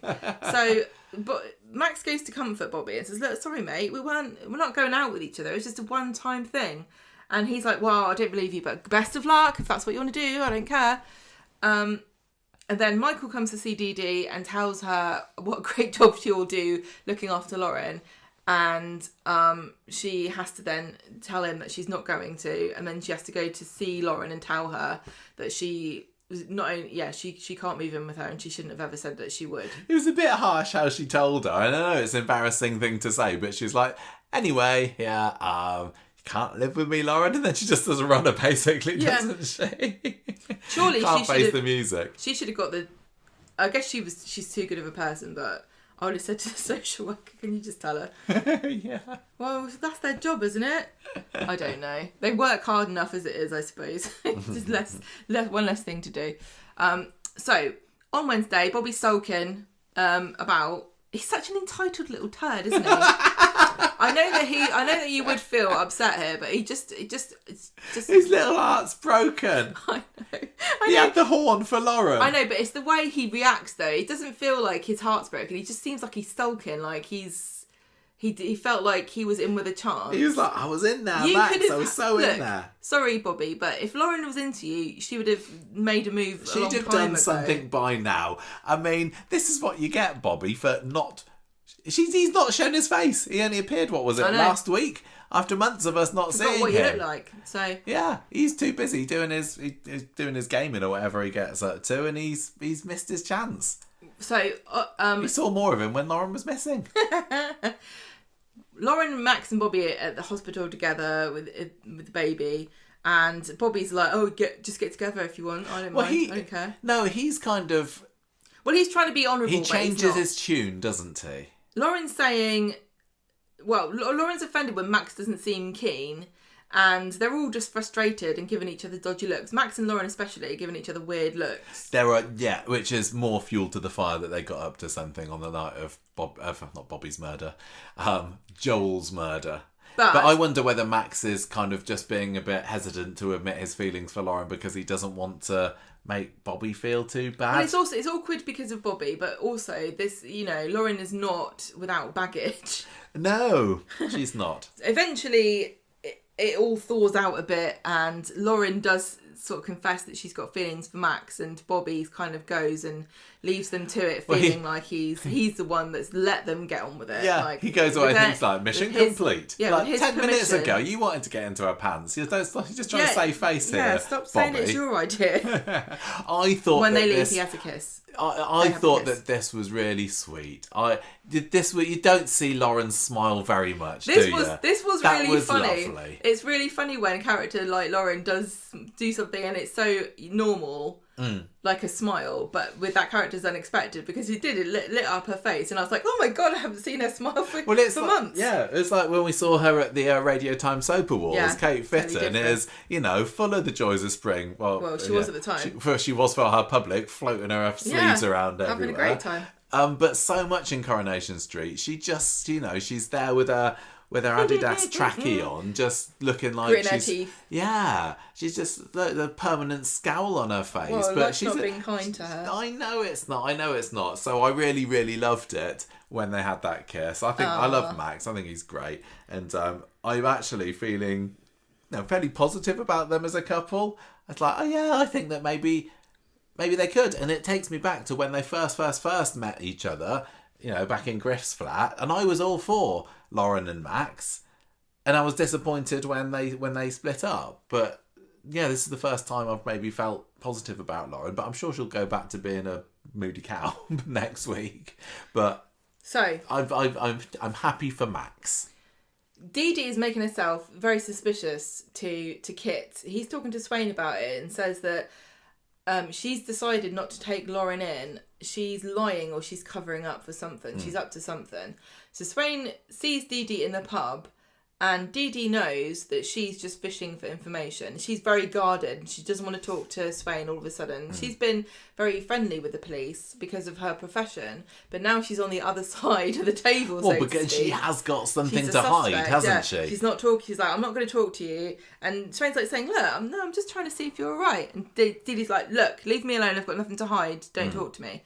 Then we get... I mean, sadly for Dee-Dee, they do have the top detective, Kit, working on the case out in the back of the pub, isn't he? Kit's like, I've been working this case for a good week now. I'm going to start making notes. So he opens his massive notebook, because he's a massive man. So, of course, he's got an A4 giant notebook, which apparently Americans don't know what A4 is. Did you hear the kerfuffle on Reddit? No. People have worked out on Twitter. People have worked out Americans don't know what A4. Really, it's about different paper sizes. I found this out when I was working on the magazine, and I had to ask them for a piece of artwork. Somebody in America asked me a piece of artwork. It was for the heroes, and they were like, "What size do you want?" I said, "A4," and they're like, "What is A4?" And I'm like, "Oh, it's an international standard paper size." They don't have it. Interesting. How many millimeters is that? What? No, that's just another way to confuse an American. 210 by 297. Okay, so Kit's making these notes, and they were really low effort notes. It's like Dee-Dee. Diana Bailey. Who was she with? What motive would she have? Crowbar. He didn't actually have any the answers to these questions. Like, what would... It was the most basic of notes. Yeah. Like, if he's been working on this case for the best part of 3 weeks, you're right, now's the time he decides to start writing down his suspicions. It's like, I'm not going to be able to get away with just saying... I think our YouTube short had more information. It did. In 60 seconds than his notebook there did. So, no wonder he's not found who it is yet. Any coppers listening to this, I don't know if we do have any police who've never heard anybody tell us that they're on the force. I've heard people say they're into legal things and they know about legal stuff. Is this how it works? After a week, you like, I'm not going to bias myself by writing anything down. I'm just going to see what goes in my head. And anything that sticks is probably important. I don't know. And he also can't spell Michael, which you were outraged about. I was outraged at this. He's written Michael Bailey. He spelled it Micheal. And I've lived 40 years with people spelling it Micheal. It's a very common name, everybody. Have you not heard of Michael Jackson, Michael Jordan, Mike Baldwin? Okay, he's Mike, not Michael. Saint Michael Rodwell. St. Michael Rodwell, R.I.P. in heaven. But I wonder, was that just the actor who plays Kit not being able to spell Michael? He probably didn't even write it, did he? It was probably somebody in the props department. Probably unions won't let him write it. There's probably a special person who does the handwriting stunt work. Yeah. So, in amongst all the Gail drama, Max tells Shona and Lily that he and Lauren are an item but and she's like, yay! And then Mag says, so therefore, when Frankie comes out of hospital, can they come and stay with us? And Shona's like, I'll have to talk to David about that. Yeah, Lily was all upset, wasn't she, about Granny Gail at this point. Yeah. Friday, there wasn't much, was there, today? I was really hoping that... Kit is really... Well, sometimes on Friday they use it as a kind of kickstart to the following week, and I was hoping we'd get more of the flashbacky, cluey, Casey stuff, but there wasn't anything. It was more just tailing Dee-Dee, wasn't it? Well, Kit is suspicious. He's following her around. Yeah. And he's asking her, what were you doing yesterday? What were you up to? And she says, I went to town. I'm allowed to go to town, aren't I? And she rushes off. And clearly she was up to something. And then we find out when she goes to the cafe. I tell you what annoyed me about Mondays. When Dee-Dee went to the shop and she bought herself hoops. And they made a big deal about the fact that she's like, oh, what are you buying hoops for? You're supposed to be a lawyer. And she's like, but I like to eat hoops. Oh, man, it just made me mad. I don't remember that. It's like, do we have to make a big deal about the fact she's so humble she eats spaghetti hoops? Well, what is this? We've seen her eat spaghetti hoops before. She has them with tomato sauce on top. It's a baby speciality. She eats spaghetti hoops. Is that like something notable about her? We don't ever... Oh, it just really wound me up because it's like... It just annoyed me. It's like, it's not remarkable that she eats spaghetti hoops like 80% of the people in this country. What are you talking about? Yeah, but was it spaghetti hoops and marmalade like Hugh Bonneville would have? Right, so... Gus turns up, doesn't he? Gus, who is Joel's dad, who is very suspiciously suddenly involved in the storyline, which makes me think he did it. Well, we know that he was involved in that he had bought the flat for Joel. Yes, he's been questioned. Yeah. So he's turned up and said, I need to talk to you. I need to find out what happened. You know what happened. And she says, I don't know. And Kit's listening in as these two are having a conversation. He's not writing anything down again. He's obviously left his notebook at home. And Gus is trying to say... Tell me everything. And Dee-Dee's like, he could have loads of enemies, this is the job that we do. And Kit's like, just so you know, I am trying really hard to find who killed him. I've got a notebook and everything. I've underlined up, put the date. Kit hears Dee-Dee telling Gus that the reason that she went to the funeral was because... Well, this is the revelation, that where she was yesterday was at the funeral. Yeah, Joel in a hole. We didn't get to see it, did we?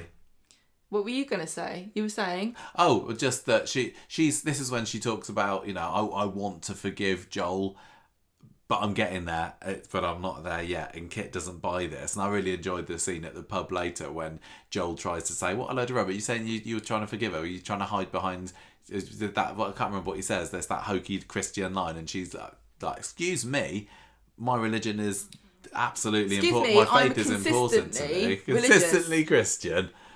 I'm not one of these fancy free Christians that have a crisis of faith halfway through a story. No. I'm a proper Christian. Yeah. Jesus, by the way, Jesus did whack people outside the temple that time when he was mad. It's perfectly fine to hit somebody you don't like. I don't think he whacked people. I think that he just disrupted their pots. All right. Well, I'm sure some of them were hit. He did make a fig tree shrivel up at one point. Well, I mean, Joel, fig tree, same thing. What's the difference? Yeah, so I appreciated that line that they've done that with Dee-Dee. She's like, I wanted to see him lowered into the ground. Then actually she said that as well. I had the satisfaction of seeing him put into the ground. So, and if you want to speak to me again, do it by the book, on the record. Yes. Buster. And also at this point, I guess Gus buggered off because there's no information that he can get out of No, exactly. So she's been very...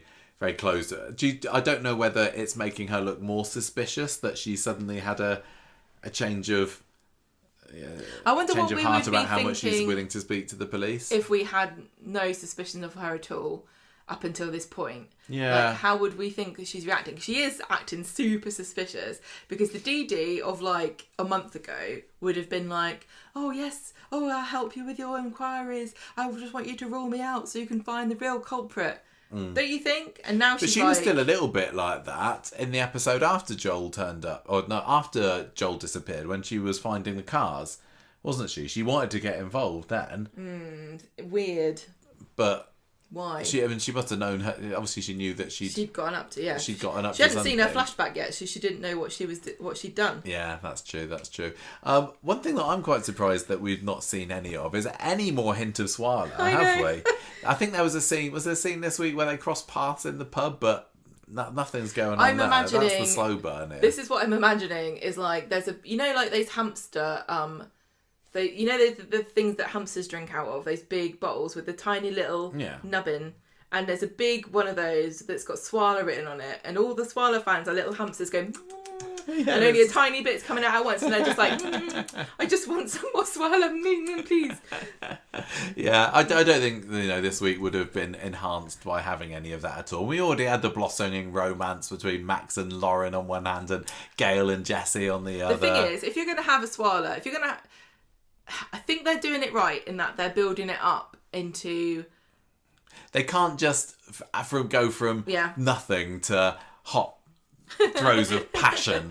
But yeah, so they're doing it right from that respect. I think it's better to build up to it, and also to give it a clear run. I think it should be the main story of a week. There wasn't really any time for it this week. I don't think there would have been this week. And now they're kind of on a cooling off period, aren't they? Because they're not really. Are they still kind of mad at each other? I don't even remember where we left it. I think it was kind of a case of, well, wasn't it when wasn't Swain like saying, "Oh, you straight women," or yeah. I think that they were. Yeah, they kind of cooled off on each other. They're ready to revisit it. I mean, it's similar. We also had Nick and Toyah this week, haven't we? Who have been also in a similar cooling off period, but knowing that something was lingering there. It will come. It's better if they build a solid foundation for this. I didn't ask you about what you think about Max and Lauren earlier. I was fairly happy to see them being happy together. Do you think that they? Are they a couple that you're interested in the slightest? You can say no if it's a no. I don't think she's any good for him at all.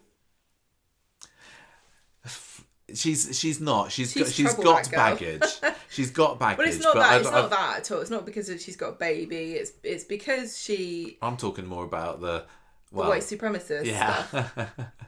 The dad in prison. They still neither. Max has done more than Lauren has, but she's not gone. Oh yeah, no.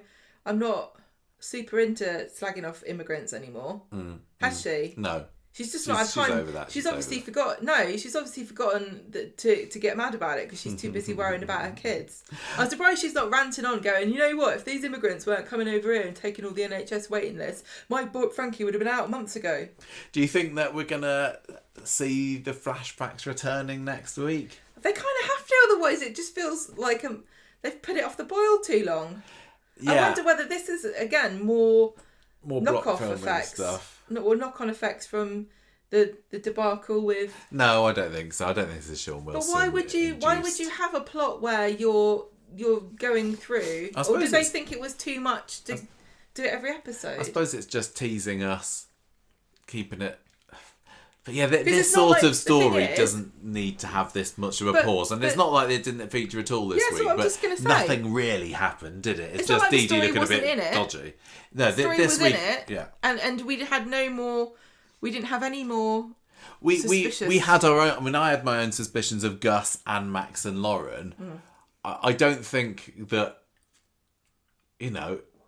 I think maybe they could have just put a little flashback, just like the smallest flashback of Max and Lauren on Wednesday's episode might have just kept me a bit more interested in that. Well, it's one of these things where, just like everything, and to be clear, I hope that all of this commentary is taken with the caveat that it's just her opinion, and there's loads of people that would have completely the opposite opinion, and I'm sure that everything we've said or complained about has got a justification for why it's happened. I'm sure. Maybe you could do it either way, couldn't you? You could have a break and then some. I don't know. I think it would have been nice to have officially got the whole suspect list before having a bit of a break, maybe. I just want to see the photo finished off. Right, Toyah, Nick's Leanne's boyfriend. So that story's back on Monday, and everyone, they seem to spend the whole week packing to move out of that flat. They got a whole lot of stuff there that they need to put in little holdalls. And there's some lovely little scenes between Nick and Leanne, and I was still holding on to the possibility on Monday that Nick and Leanne might be able to make it up again, but at least that they don't end on a sour note. Yeah, with animosity. They're just having a bit of a jolly time deciding who gets what. Yeah, they're having a bit of banter. Sam's looking like a sad orphan because he's got another mum that's leaving him. Leanne's got this massive My Dream wedding book, and she's like, oh, what was I thinking? And then she opens it and she says to Nick, "That's so weird. There's a load of stuff written in here about Dee-Dee Bailey being a suspect in Joel's murder. I think I've picked up Kit's got my wedding planner. No wonder he can't solve the case. He's walking around looking for dresses." I don't really buy Leanne having a My Dream wedding. I think she's a little bit less princessy than that, but never mind. She says, look, we should never even got engaged anyway. The rot had already started to set in. And Nick's like, yeah, I thought we'd be together for life. I'm really sorry how things ended up this way. Look, personally, me, Michael, have made peace with the idea that Nick and Leanne are not going to be back together anytime soon. So I'm glad that they've not ended up with a massive fight and a fallout. I thought that this was a nice way to bring closure to what I see was a relationship that still had potential. Clearly, most people disagree with me on that. But I enjoyed that scene on Monday anyway. There's just a lot of packing. They agree that they were the real deal. They loved each other. And Nick tells her that he'll always love her. And she says, me too. So they kind of just start to cart stuff out the salon flat by the end of it. It was bittersweet. But yeah, they didn't need to do any of that stuff, so I'm glad they did. Toyah comes in on Wednesday and starts Nick's pulse racing again. So we know that she's had to find somewhere else to live. She's got some scummy flat over the other side of Weatherfield. I do not think we're going to ever see this flat. In fact, I'm not convinced that she's going to be spending very much time in that flat when she's got a lovely warm bed over at Victoria Court there. So she is just kind of lamenting the mess that her life has turned into, and she's like, I'm 40 whatever years old, I've got no kids, got no house, I haven't even got a sofa. And Nick says, well, for some people this is a dream, people not being encumbered by things. Nick, and she is like, I want to be encumbered. No one dreams of being homeless. No. And not having any belongings. And some people do like the life of people imagine how cool it would be to not be a materialistic and just going wherever the wind takes not be them. A materialistic capitalist like we all secretly are. But unfortunately it's not how it works. Toyah doesn't, Toyah wanted a family and Spider it doesn't have, it goes wherever. He hasn't got more possessions than a fit in a little knapsack over his shoulder. He's perfectly happy. But I think that Toyah, although she shares some of Spider's values and beliefs and whatnot, I think she is the sort of person who would think, I should have got my act together by this point. I think she would. I think she's probably thinking, if I hadn't driven Imran into the wall that one time. They'd have a kid and a house. They were married. They had a flat together. They were getting Elsie. She could have had it made. So and she's going to be feeling in the back of her head, I threw that all away. I know it was Imran. I know that he slept with Abby. And I know that, there's an awful lot of blame to put in front of him there, but she is going to be feeling guilty that she's got herself partly into this situation. And anyway, she heads off to go and do whatever she gets on with. Sam's Nick takes Toyah to the flat to help her move in because she's like, I have to go on the bus. Oh, was that what it was? Oh, okay. And then Sam gets annoyed. Oh, yes, they were supposed to be going to Jodrell Bank. Yes. Which is not a... It's not a savings... No, it's not really got your savings account. He's not trying to get a mortgage out for David Platt. It's a giant satellite dishy thing. It's very radio famous. Station. I've mentioned it before. So they don't get a chance to go basically on Wednesday because... Well, he's like, where are you spending all your time with Toyah? You're supposed to be going with me to Jodrell Bank. So I love the bit towards the end of the episode where Sam's sitting on the sofa there with Nick. Toyah comes in through the back door, and the main door to the flat, and Sam's just there. He's not even turning around to see Toyah. Like... He wanted to go to Jodrell Bank today, and then this cow Toyah Battersby prevented him from doing that because Nick's fawning over her, and he's like. She's saying, "Oh, anything you need me to do, Sam? I'm sorry about your Granny Gail." And Sam's like, "I don't need you. I've got my dad." And I was like, "Oh no, I don't like Sam and Toyah. I hope that they make up." And they do. They have a lovely little scene on Friday. It doesn't come naturally to either of them to be arsey. No.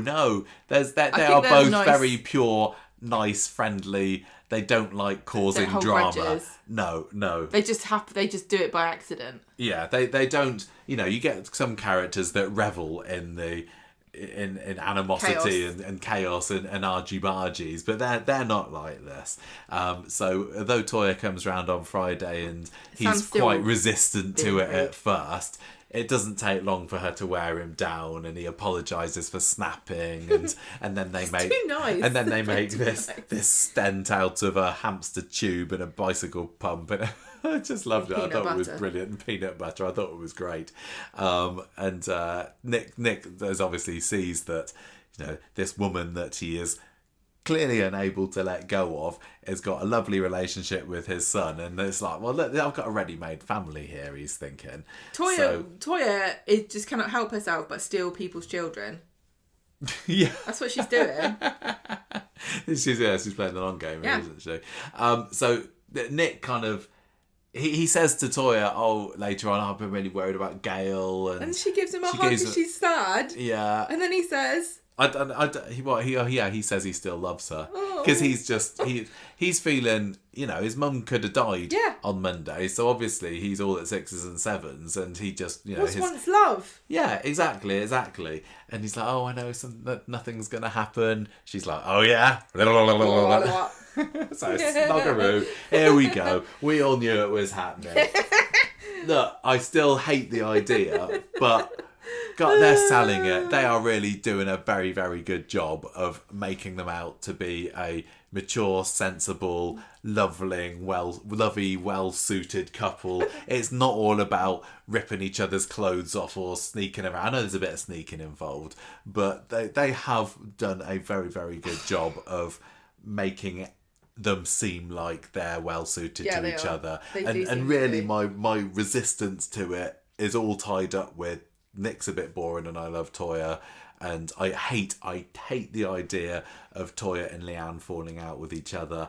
That's still to come. Basically, I cannot wait for Leanne to find out she's going to hit the roof. Well, she's already done it. Toyah already got a slap the other month, didn't she? Honestly, if Leanne didn't want Nick and Toyah to end up together, she should have taken Toyah with her in the flat. Exactly. Well, what did she say last week? I just need some time on my own. Sorry, yeah, you've brought yourself into this, Leanne. So they're starting to get a bit hot and heavy on the sofa later when Nick pulls off and says, "No, this is wrong. I can't do it." And then Toyah says, "No, I still love you. What's going on?" Look, tell you what, they say, let's just work. You're not sure, Nick. I'm going to go away. You decide what you want, and then let me know when you've decided. And through a mutual bonding session of the motherless child fathering, don't know what I'm going to say here. Basically, Daniel, Dev and Nick bond over the fact that they've all got children with dead mums. Yeah, to get a long story short, that's it.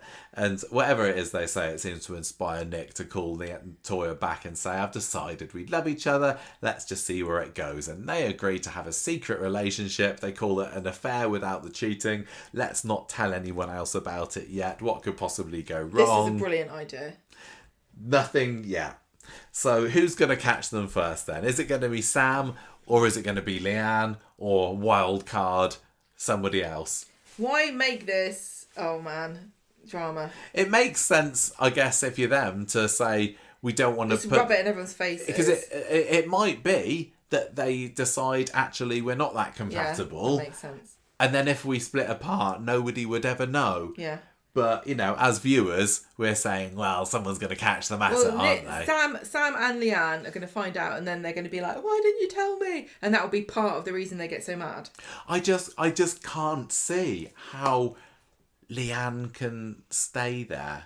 How she can stay on the street. If Leanne's got any self-respect, she's not going to hang about Weatherfield and watch her her sister and her husband, canoodle with each other. I couldn't do it. She's literally sleeping in her bed, using her wardrobe.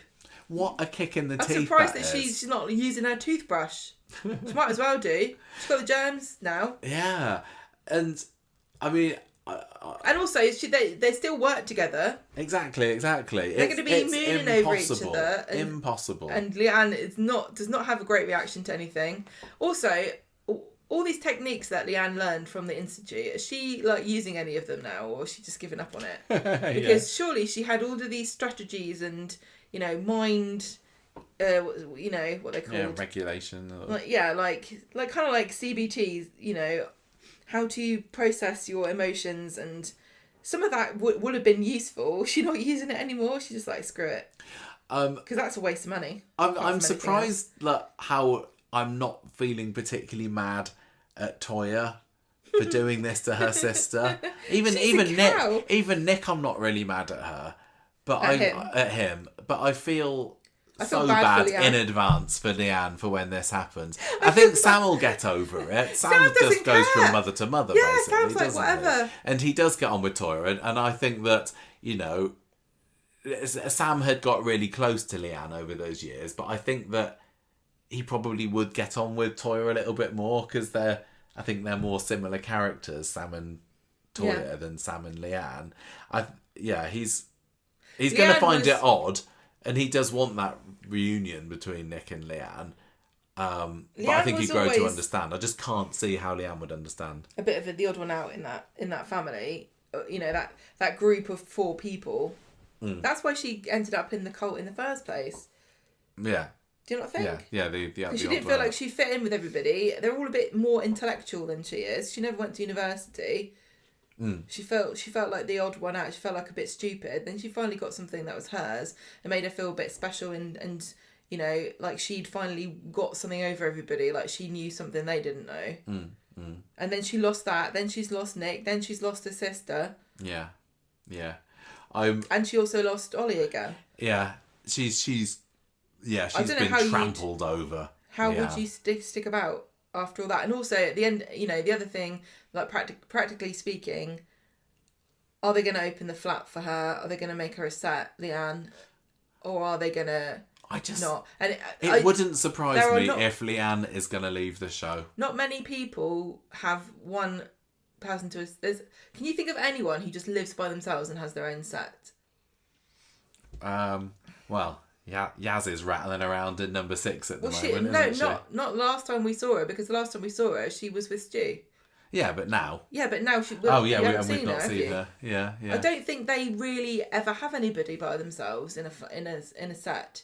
Yeah, you might be right. And the only way to have her, it will be Sam and Nick and Leanne Toyah coming over, and that's not going to work. I don't see Leanne as being the sort that would want to flat share with anybody. No, she wouldn't. I wouldn't either. But I also can't. I thought you were going to say I can't see Leanne being the sort of person to have someone over for a cup of tea. Because I agree with that too. I think she wouldn't.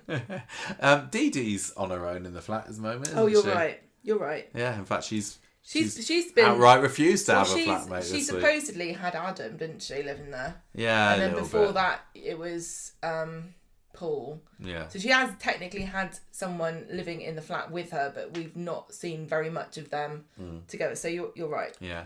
There must be other people that I'm forgetting. I'm gonna make a resolution to try and accept Nick and Toyah. Okay. It's not worth fighting it. If they end up splitting up after this, obviously I'll not be upset. But yeah, I want to give it a go. I do. Right. That's what Toyah's saying. Comedy storyline of the week: Critters in Pittas. Also, we got Joseph's ski trip. Gemma, Tell us what's been going on there. It wasn't. You've got issue. You take umbrage with some of this, don't you? But it wasn't all bad. In fact, Kirk was absolute gold on Wednesday. Back on form. Take back everything bad I've ever said. I went into just before. I said that I hadn't seen very many spoilers this week before we got a chance to watch it on ITVX. But I did see. I think it was Paul from Corrie had put a tweet out saying. Oh, Kirk, he was absolutely brilliant tonight. And I was like, yeah, right, cool. No, he's not. No, he isn't. How dare you doubt? But he was superb. So let's do the Gemma and Chesney stuff and get on to the kebab shop partway through. Over to you. Well, I'm just imagining, me, here I am. Oh, Gemma, you do a Corrie podcast, don't you? Yeah. I haven't watched it for a while. Can you tell me about that family that's in abject poverty that are always begging for food and can't make the rent, and they're running ragged trying to, like, one of them stealing shoes from a shop because they can't afford it? What are they up to at the moment? Oh, they're just planning the son's ski trip. Does that make any sense to anybody? They agreed. Was it this week or last week? I can't remember. They agreed that maybe Joseph going on the ski trip wouldn't be a bad idea after all. Why a ski trip? They just didn't explain how they could pay for it. How can they afford to pay for this? There's a bit where Rita lends them money and they're like, oh yeah, we have to pay her back. How are you going to pay back that? I don't understand. Yeah, Gemma says we just have to pay her back as soon as we can. And they're saying... I've got nothing. They're saying, you can't... And this is true... They're like, oh, he's got to rent this and we've got to have all this equipment. Why can't he rent it? No, you can't rent it. It's just as expensive. Yes, that is definitely true. There are some bits you can't rent. But I've been skiing like twice and it nearly wiped me out, and I'm a normal person with a wage. You have to buy, you have to buy the helmet, the gloves, the jacket, the socks. You have to buy the special trousers. You have to buy a whole new set of clothes that you only ever use skiing. And you can't just rent any of that stuff. And yes, sometimes you can buy it from cheap shops, but still, you're talking a couple of £100 for all that stuff. You've got to buy goggles. You've got to buy loads of stuff. Well, Then you've also got to rent the skis and the shoes. Then you have to pay for his accommodation, food and flights. We're talking 500, 600, £700. Yeah. Never mind the fact that there's nowhere to actually go skiing this time of year. But, whatever. But why make it a ski trip? Why not have him go camping or something? I know it's camping. I know it's a grammar school. Oh, no. Yeah, all right. Go to chalets. Why have him go ski? It's the most obnoxiously out of touch thing. I think it absolutely fits with where Oak Hill might go. But yes. Just the stretch that Gemma and Chesney would even be able to consider going. They sending Joseph there. I know they sent Gemma back to work this week, didn't they? They keep messing around though, Michael. Even that isn't enough. She's not been working. I don't know. We've said before we're not sure if she's actually getting paid for this, for the work or not, for not turning up. But even before that, they were struggling to feed their kids. Never mind the fact that they wouldn't actually be in the situation because of the way benefits work for multiple births. They would be fine. They'd have quite a lot of money, actually. It just drives me bonkers because why are you doing a story based on such a ridiculous foundation? People would have so much empathy. This would help people out as well. Like I said about representation before and how important it is, and about Bethany Stomer thing. Well, maybe we're not learning all the nitty gritty stuff. Maybe we haven't really had it spelled out to us. You've got to just put the pieces together yourself. Fair enough. But maybe it's good anyway because people who have stoma see themselves on the screen and they see her representing them, and that's great.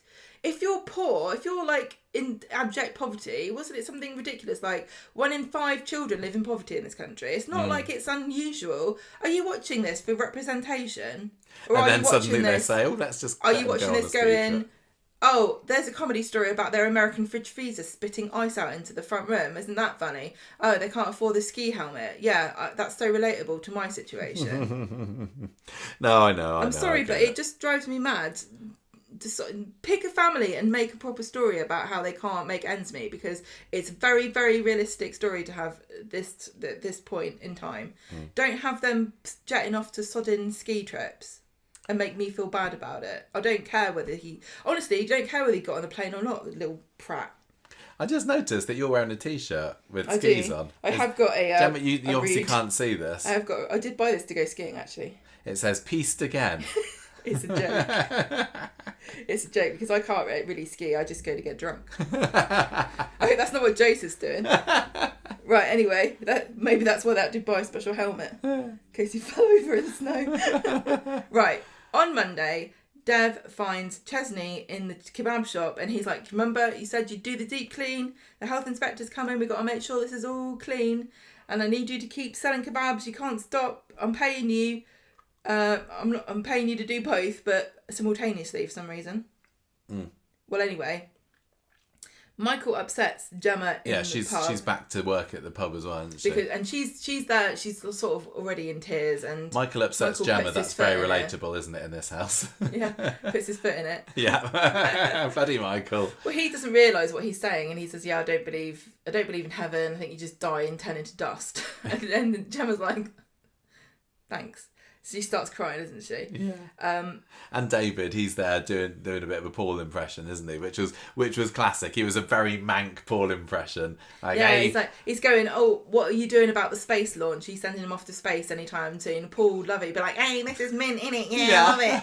And it didn't really feel like Gemma was vibing with any of this. Debbie's going on about when Bill died, her dad, and Gemma just can't listen to this anymore. And she goes to the back room and she's crying. So Jenny and Kit have to comfort her, and she's like, "I've come back to work too soon. I don't think I can do this." I still like every time that Kit sticks his oar into the Winter Browns. I was like, "What are you doing?" "Oh yeah, you're related." I still have yet to be convinced of a good reason why Kit needs to be related to Gemma, Paul, and Bernie. You know, it had a couple of dramas at the beginning of the year, but I know he does not need to be an extra branch on that family tree. She's saying, "Oh, I'm really sad. I shouldn't have come back to work." And then Kit says, "You need to go to a cottage and have some nice relaxing time. Luckily, I know somebody who has a cottage in the lakes, and you could go there with Bernie and the quads." Tell you what, if Joel's body hadn't turned up, maybe they could have had Gemma discovering him buried in the cabin in the woods there. And then, definitely Kit. Definitely. Now, again, this isn't relatable to anybody, is it? You really... Oh, it's not bothering me as much as it is you. But if you're watching this and you're like, "Yeah, I hate, my life is a grind. I'm struggling to keep my head above the parapet here. I have to work every hour of the day. Oh, she's got a friend who's got a cottage on the lake. They can just go and stay there for the week for free." Not relatable at all. Also, not many people have jobs where they can just not turn up because they're sad. Yeah. Most what's the word? Minimum wage jobs are going to be turn up, you get paid. You don't turn up. If we can get away with not giving you money, we will. I think, most places, I would hope, would have some kind of bereavement, grieving, compassionate leave, but it's not going to be more than a couple of days. It will be a few days for lots of jobs, like the sort of things that Gemma and Chesney. But Jenny's got a big heart, hasn't she? But again, are we going to do a story about this, or are we just going to funny about with Gemma and Chesney just tripping through life? Really weird. Nobody else goes skiing on Coronation Street. Anyway, on Wednesday, they're rushing around. They got a pack for both trips because Joseph's going skiing and Gemma and the quads are buggering off. And they realise after Gemma has gone that they're running late already for Joseph, and it turns out that the flight has been brought forward and Chesney's just been ignoring his phone. So that is so irresponsible of the school. To just say, "Oh yeah, we'll just do an earlier." Was it the school decided to go on an earlier flight? They got moved or something. And the school just left a message on the answer phone in the hope that Chesney would pick it up. Yeah.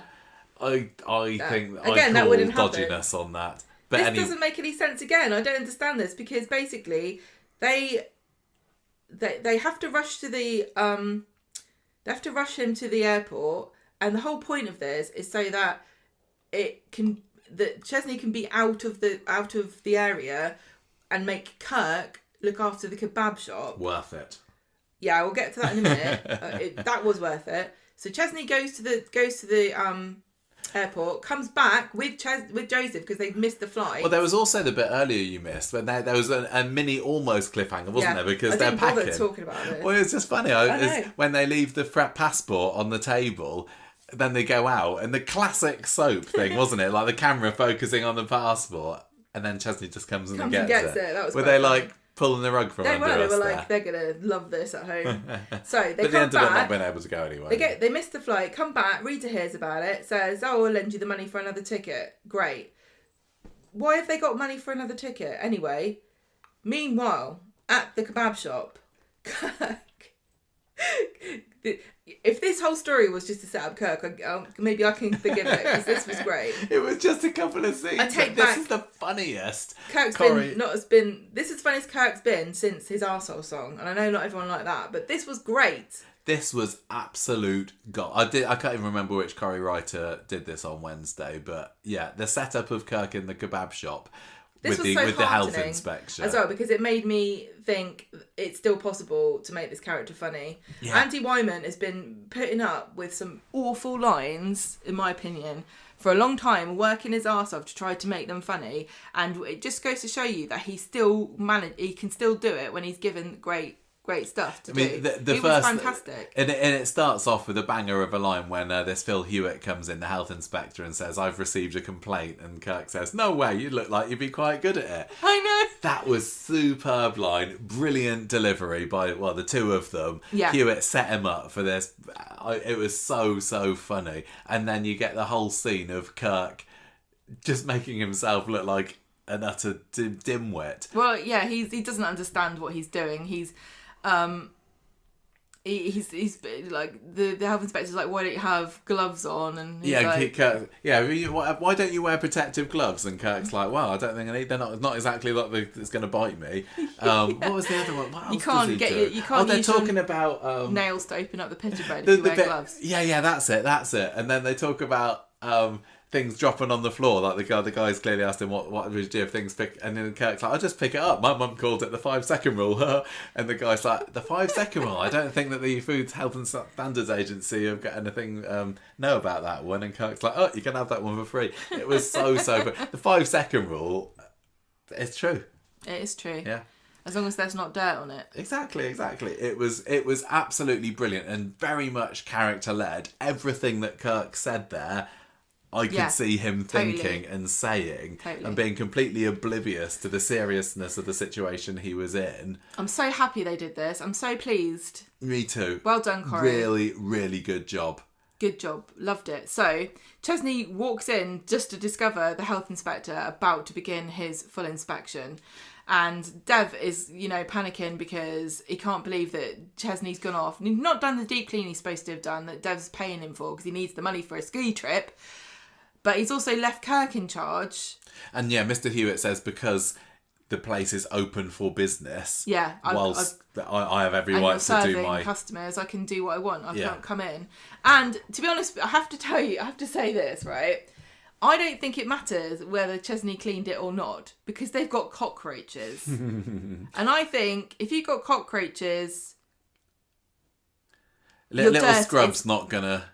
Well, didn't they say something like he left the door open and there was a bin bag by the door and it attracted cockroaches? I don't know. I just prefer my, fast food joint of choice to not build the dirt up to the cockroach level and then clean. Yeah. So, because of these cockroaches and the 5-second rule, they're closing the premises down and he's not going to open it until they've cleaned it. So, Chesney goes back home dejected. And he tells Gemma, he talks to her on the phone, but he doesn't tell her about the cockroaches. He does tell her about the money that Rita's lent them. And Gemma says, "Oh, that's really nice, but we've got to pay her back." Yeah. Great stuff. So we knew about this for a while. As we talked about the storage place. We knew about that from the trip, but the cockroach story we've been holding on to for a while as well. Well, since the summer when we went there, because when they give you a tour around the street, mostly they will clear away anything that's going to be a massive spoiler, won't they? But there was a sign in the window of the kebab shop, which was the from the Weatherfield Council, the Food and Safety Hygiene Regulations of 2013. And I won't read the whole thing, but we saw the sign up there basically saying there are cockroaches here and Prima Donna is hereby closed for the foreseeable future. So, exactly. So another income stream for Chesney cut off. Because I don't think Dev's going to be quite as nice about it as Jenny may have been. No. Because it's Chesney's fault. He's lucky he's not going to get fired. Well, maybe he will. He should do. Maybe this is that now he should start his Chesburger idea. Yeah. Maybe Granny Linda can put some money in for that because she's not paying out for ski trips apparently. I don't know whether how much the closed kebab shop is going to have any impact on that. I mean, we don't see characters going in there too much, do we? It's just the fact that more woe is me, we haven't got any money, what are we going to do now, Chesney kind of scenes, isn't it? Nothing. Yeah. Just the same as what you did before. You just seems to be moaning about still, it. Still, 100% worth it, just so crying. that we could get those brilliant Kirk scenes. I loved it, absolutely loved it. That's kind of it for that story, wasn't it? Then we had the Cassie story a little bit of today. Every so often they bring this back, don't they? And I forget, oh yeah, Cassie's looking after Ken at the moment. This is a really long running story. It is. Like, when was it that Ken had his fall? It was months ago, wasn't it? It was early summer. Well, it's not just that. It's his premium bonds as well and all this money that he's got now to spend. Yeah. And it's funny because sometimes on Coronation Street, at the beginning of the week, someone will say, I'm fed up with this, I'm going to live in Barbados. And Friday they've gone.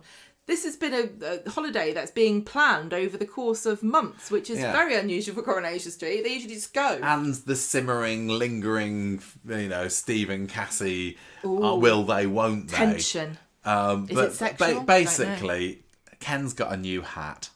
That's it for today. They're deciding that they're going to go to this. They're getting ready for this cruise, and Steve's still peed off that Cassie's loitering around when Ken clearly doesn't need a carer anymore. But Ken says, actually, I enjoy Cassie's company. When I saw Ken today with his hat and his white hat and his white blazer, it reminded me because I'm doing my scary movies for this month. I also, because I'll go on Shudder and Amazon Prime. And I saw that they've got Roald Dahl's Tales of the Unexpected. So I watched the first episode of that. And he looked like somebody from that episode because it's a pair of expats, as you might call them, aka rich white people who are living in the Caribbean. And they're both wearing their Panama hats and their lovely beige blazers. Pats in hats. Yeah, pats in hats. So it's basically more bickering between Steve and Ken and Cassie because Steve doesn't want Cassie there anymore. And Cassie gets a bit... Steve says, because Ken's also bought her own blazer, hasn't she? A lovely pink number. She didn't ask for it. No. He saw her looking at it and bought it for her. Yeah, which is lovely. But Steve says, you're conning an old man out of his cash. Out of my inheritance. So Cassie gets kind of a bit ashamed about this, maybe. And so she takes it back. Although she does, did you see that she pinched a tenner out of the money that she was returning to Ken? So it's just things like that. I'm really loving the wholesomeness of this story. Ken and Cassie, who on earth would have put them to... Wholesomely stealing £10. Well, yeah, and then you get things like this. But who would have put Ken and Cassie together as an enjoyable double act at the beginning of the year? Certainly not me, but I think that they work together brilliantly. Anyone it really who's seen Lady in the highlights all of the stuff that I love about Cassie, and then she goes and does something like stealing a tenner off Ken and going, you're a bad one, aren't you? But I think I can live with her still being, not perfect, but I think that Cassie does still genuinely have a good heart, don't you? Oh, I do. If she was doing this just for the cash, I think she would have given up a long time ago. She'd have rinsed him years ago. She genuinely enjoys Ken's company, and who wouldn't? I'm in the what's her name? I'm definitely in the school of the Anna Nicole Smiths of the world, which is if you got an old guy and he's giving you cash because you got boobs and a smile, take it. But she's also just getting company from him, and I think she's learning from him. I don't think there's anything going on here that's sexual at all. I don't think that Ken and Cassie have got anything to do with each other. He just likes hanging around somebody. Yeah, it's a mutually beneficial... Maybe she wouldn't be there if he wasn't paying her. I don't know. But at the end of the day, let's not ask too many questions. But Steve doesn't like it. But even them at the end of the episode, he comes in and apologises for being a bit harsh earlier. And she's like, look, I understand. You're just looking after Ken. And lovely Ken's there with one eye open, isn't he? Enjoying the fact that these two are finally thawing. And who knows where they're going to be this time. I'm really interested in where this is going. It seemed for months that Steve and Cassie are destined to have some kind of hookup. Yeah. But what's going to happen? Are Ken and Cassie actually going to go on a holiday? Is she going to try and push it too far and take his money? Is she going to push him off the boat? I thought you were going to say. Yeah. No, I hope not. Because as much as I like Cassie, and I do think that she is doing it for some of the right reasons, I also do think that I think she's a shark. I think if she smells blood, she's going to go for it. If she thinks there's a way of rinsing him a bit and getting a bit more money, then perhaps. I think she's definitely the sort of person who could accidentally make the... Yeah, but without kind of thinking. And she's got her heart in the right place, but she can be easily tempted to the bad side and make a silly mistake. This is why there are so many rules, rightfully so, around... care homes and people that look after the elderly and vulnerable people, because when you start to mess around with money, people go nuts. Yeah. I wonder whether there's a possibility that Cassie and Steve will get together and Ken will magnanimously say, why don't you go on holiday with Cassie? Why don't they all just go on holiday all the time? They might as well. Don't you think that that's an option? That yes, Steve and Cassie could go off on holiday together? It is, but then because I don't know, I literally do not know what's going on with Tracy at the moment. Clearly Kate Ford is not in the programme very much. And I think that putting Steve, legacy character, with Cassie, not so much love character, but Claire Sweeney is a kind of beloved institution. I think that putting them together would not be such a bad mix if they can't have Steve and Tracy together. She's she's been on the front of the papers for romantic situations not that long ago. I think that's how much of a big name she is. Yeah, like she's a reportable. Like nobody's doing a front page story about, other members of the cast who have been in it not that long. She's not been in it very long. I'm just trying to give context to people that aren't from the UK as to why we keep talking about Claire Sweeney. I mean, yeah. So I think that it really could work. I hope that they give it a go. I think that they could have a lot of chemistry together. Yes. But I can't even say I'd rather Tracy came back and made up with Steve, because we've seen so little of Tracy and Steve over the past few years that maybe that it is time to call time on that relationship. See, one thing I think Corrie at the moment, and I don't know, I can't work out if it's a strength or a weakness, but at the moment there's nobody who is the show. There's nobody carrying the show. There's nobody so big that the show would fail if they left. There's certainly people who, if they went, the papers would make out that it was a massive deal. But because of the way Corrie works at the moment, nobody's in it enough to make you think this is the main character. The linchpin of the street. There's nobody like a Bet Lynch. There's nobody like an Elsie Tanner. There's nobody even like Ken in his heyday. Almost everybody can disappear for months on end.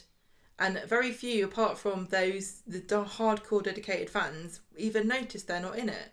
That's why when you said, oh yeah, what if Ken told them to go on holiday? And I said, what if everyone went on holiday? They might as well all be on holiday, unless they're on the screen, because you don't see them. And I don't know whether that's a good thing or a bad thing, because really, soap should live or die on the characters. Oh yeah, for sure. But they don't now. Yeah. They're like, for example, last year... Was it last year that Jenny and Daisy were the main two? Last year, I was, genuinely saying Charlotte Jordan is the best thing in, one of the best things I've done to Corrie. She's like one of the major characters. Yeah, leading lady. They'd be mad to get rid of her. She's carrying every scene she's in. She's fantastic. She's beautiful. She's talented. She's got great storylines. Fantastic. She's the future of Corrie. She could be the next, insert Corrie icon. Insert Bet Lynch here. This year, hide nor hair of her. if Charlotte Jordan said I'm leaving the show next week, I'd be sad, but I wouldn't be devastated like I was last year. They've got to be really careful. Same with David Platt. We've always sung the praises of Jack P. Shepherd, said he's fantastic. David was the massive deal when we started out the show. The Platts were everywhere all the time, and so was David. David was I think huge. that if he were to leave, I'd be really sad, but would you miss him that much because he's barely in it? This is what I'm not trying to criticise any of these characters or actors. I'm only saying this to praise them and wonder what is going on at Corrie, that they seem to think stories are more important than characters, because they're not. They never have been with soaps. Well, we've had Kate Brooks working on Corrie for a good few months now. She's still not had her big "this is my vision for Corrie" interview. That will come. That will come. That will come before the end of the year, I'm sure. Yeah, she'll set out in a stall. I definitely await with great expectation and impatience. I just find it very weird because everybody knows this. It's Right. not like I've got some amazing insight into what a soap is that nobody at Coronation Street knows. Shall we rate? No, I agree. Shall we rate this week's episodes? I've got a feeling that you're going to go on the low side. Characters of the week. I am kind of tempted towards Kirk, just because how great that 2-3 scenes on the kebab shop were. I mean, if I was going to go to the bigger storylines, I have really loved Jessie. I thought that David's been ace this week. It was Gail, really nice to see the Platts again in the centre of the show. It was. It felt kind of a bit old school, yeah, having the Platts together as the main family of the week. I don't think anybody from the Joel story stood out enough to be character of the week.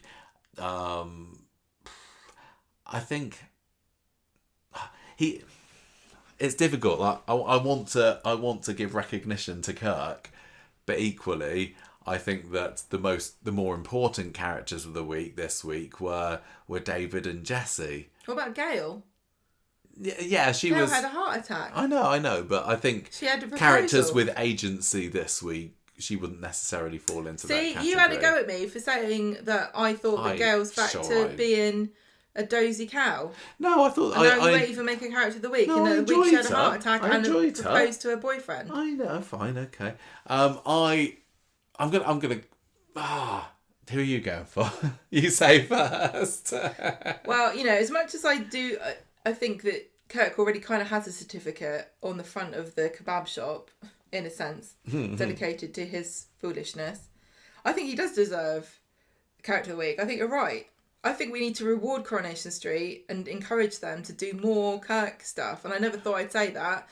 Probably for the last 3 years, I didn't think I'd ever say more Kirk, please. But more good Kirk. That was fantastic. Well done, Coronation Street. For that Kirk scene, you get a 5 out of 5, but for the rest of it, I'm giving you 3 Scottish armpits. Are they sweaty farting armpits? Yeah. I am going to give it to... I'm going to... What are you scoring it? I don't know. All right, character of the week, I'm going to give to... David. I'm going to give it to David. Interesting. Just for consistency throughout the week. I've been really fascinated to see that he was there with the money. He had some brilliant lines. I've enjoyed seeing him still trying to be a bit sneaky with Jessie and a little bit of blackmail there. Yeah. There's been that lovely scene with him and Gail in the hospital bed. A rare human side of David Platt. Yeah, but Kirk definitely up there. I am going to give this week... I'm not going to say a 4 because I'm going to say 3.5. 3.5 pounds left in the parrot's will out of £5. £3.50 from John. What would you do with that? I'd buy a little plastic parrot to remember. I'd buy a chocolate milkshake at Roy's. Oh yeah. That's it for Street Talk. We've done it.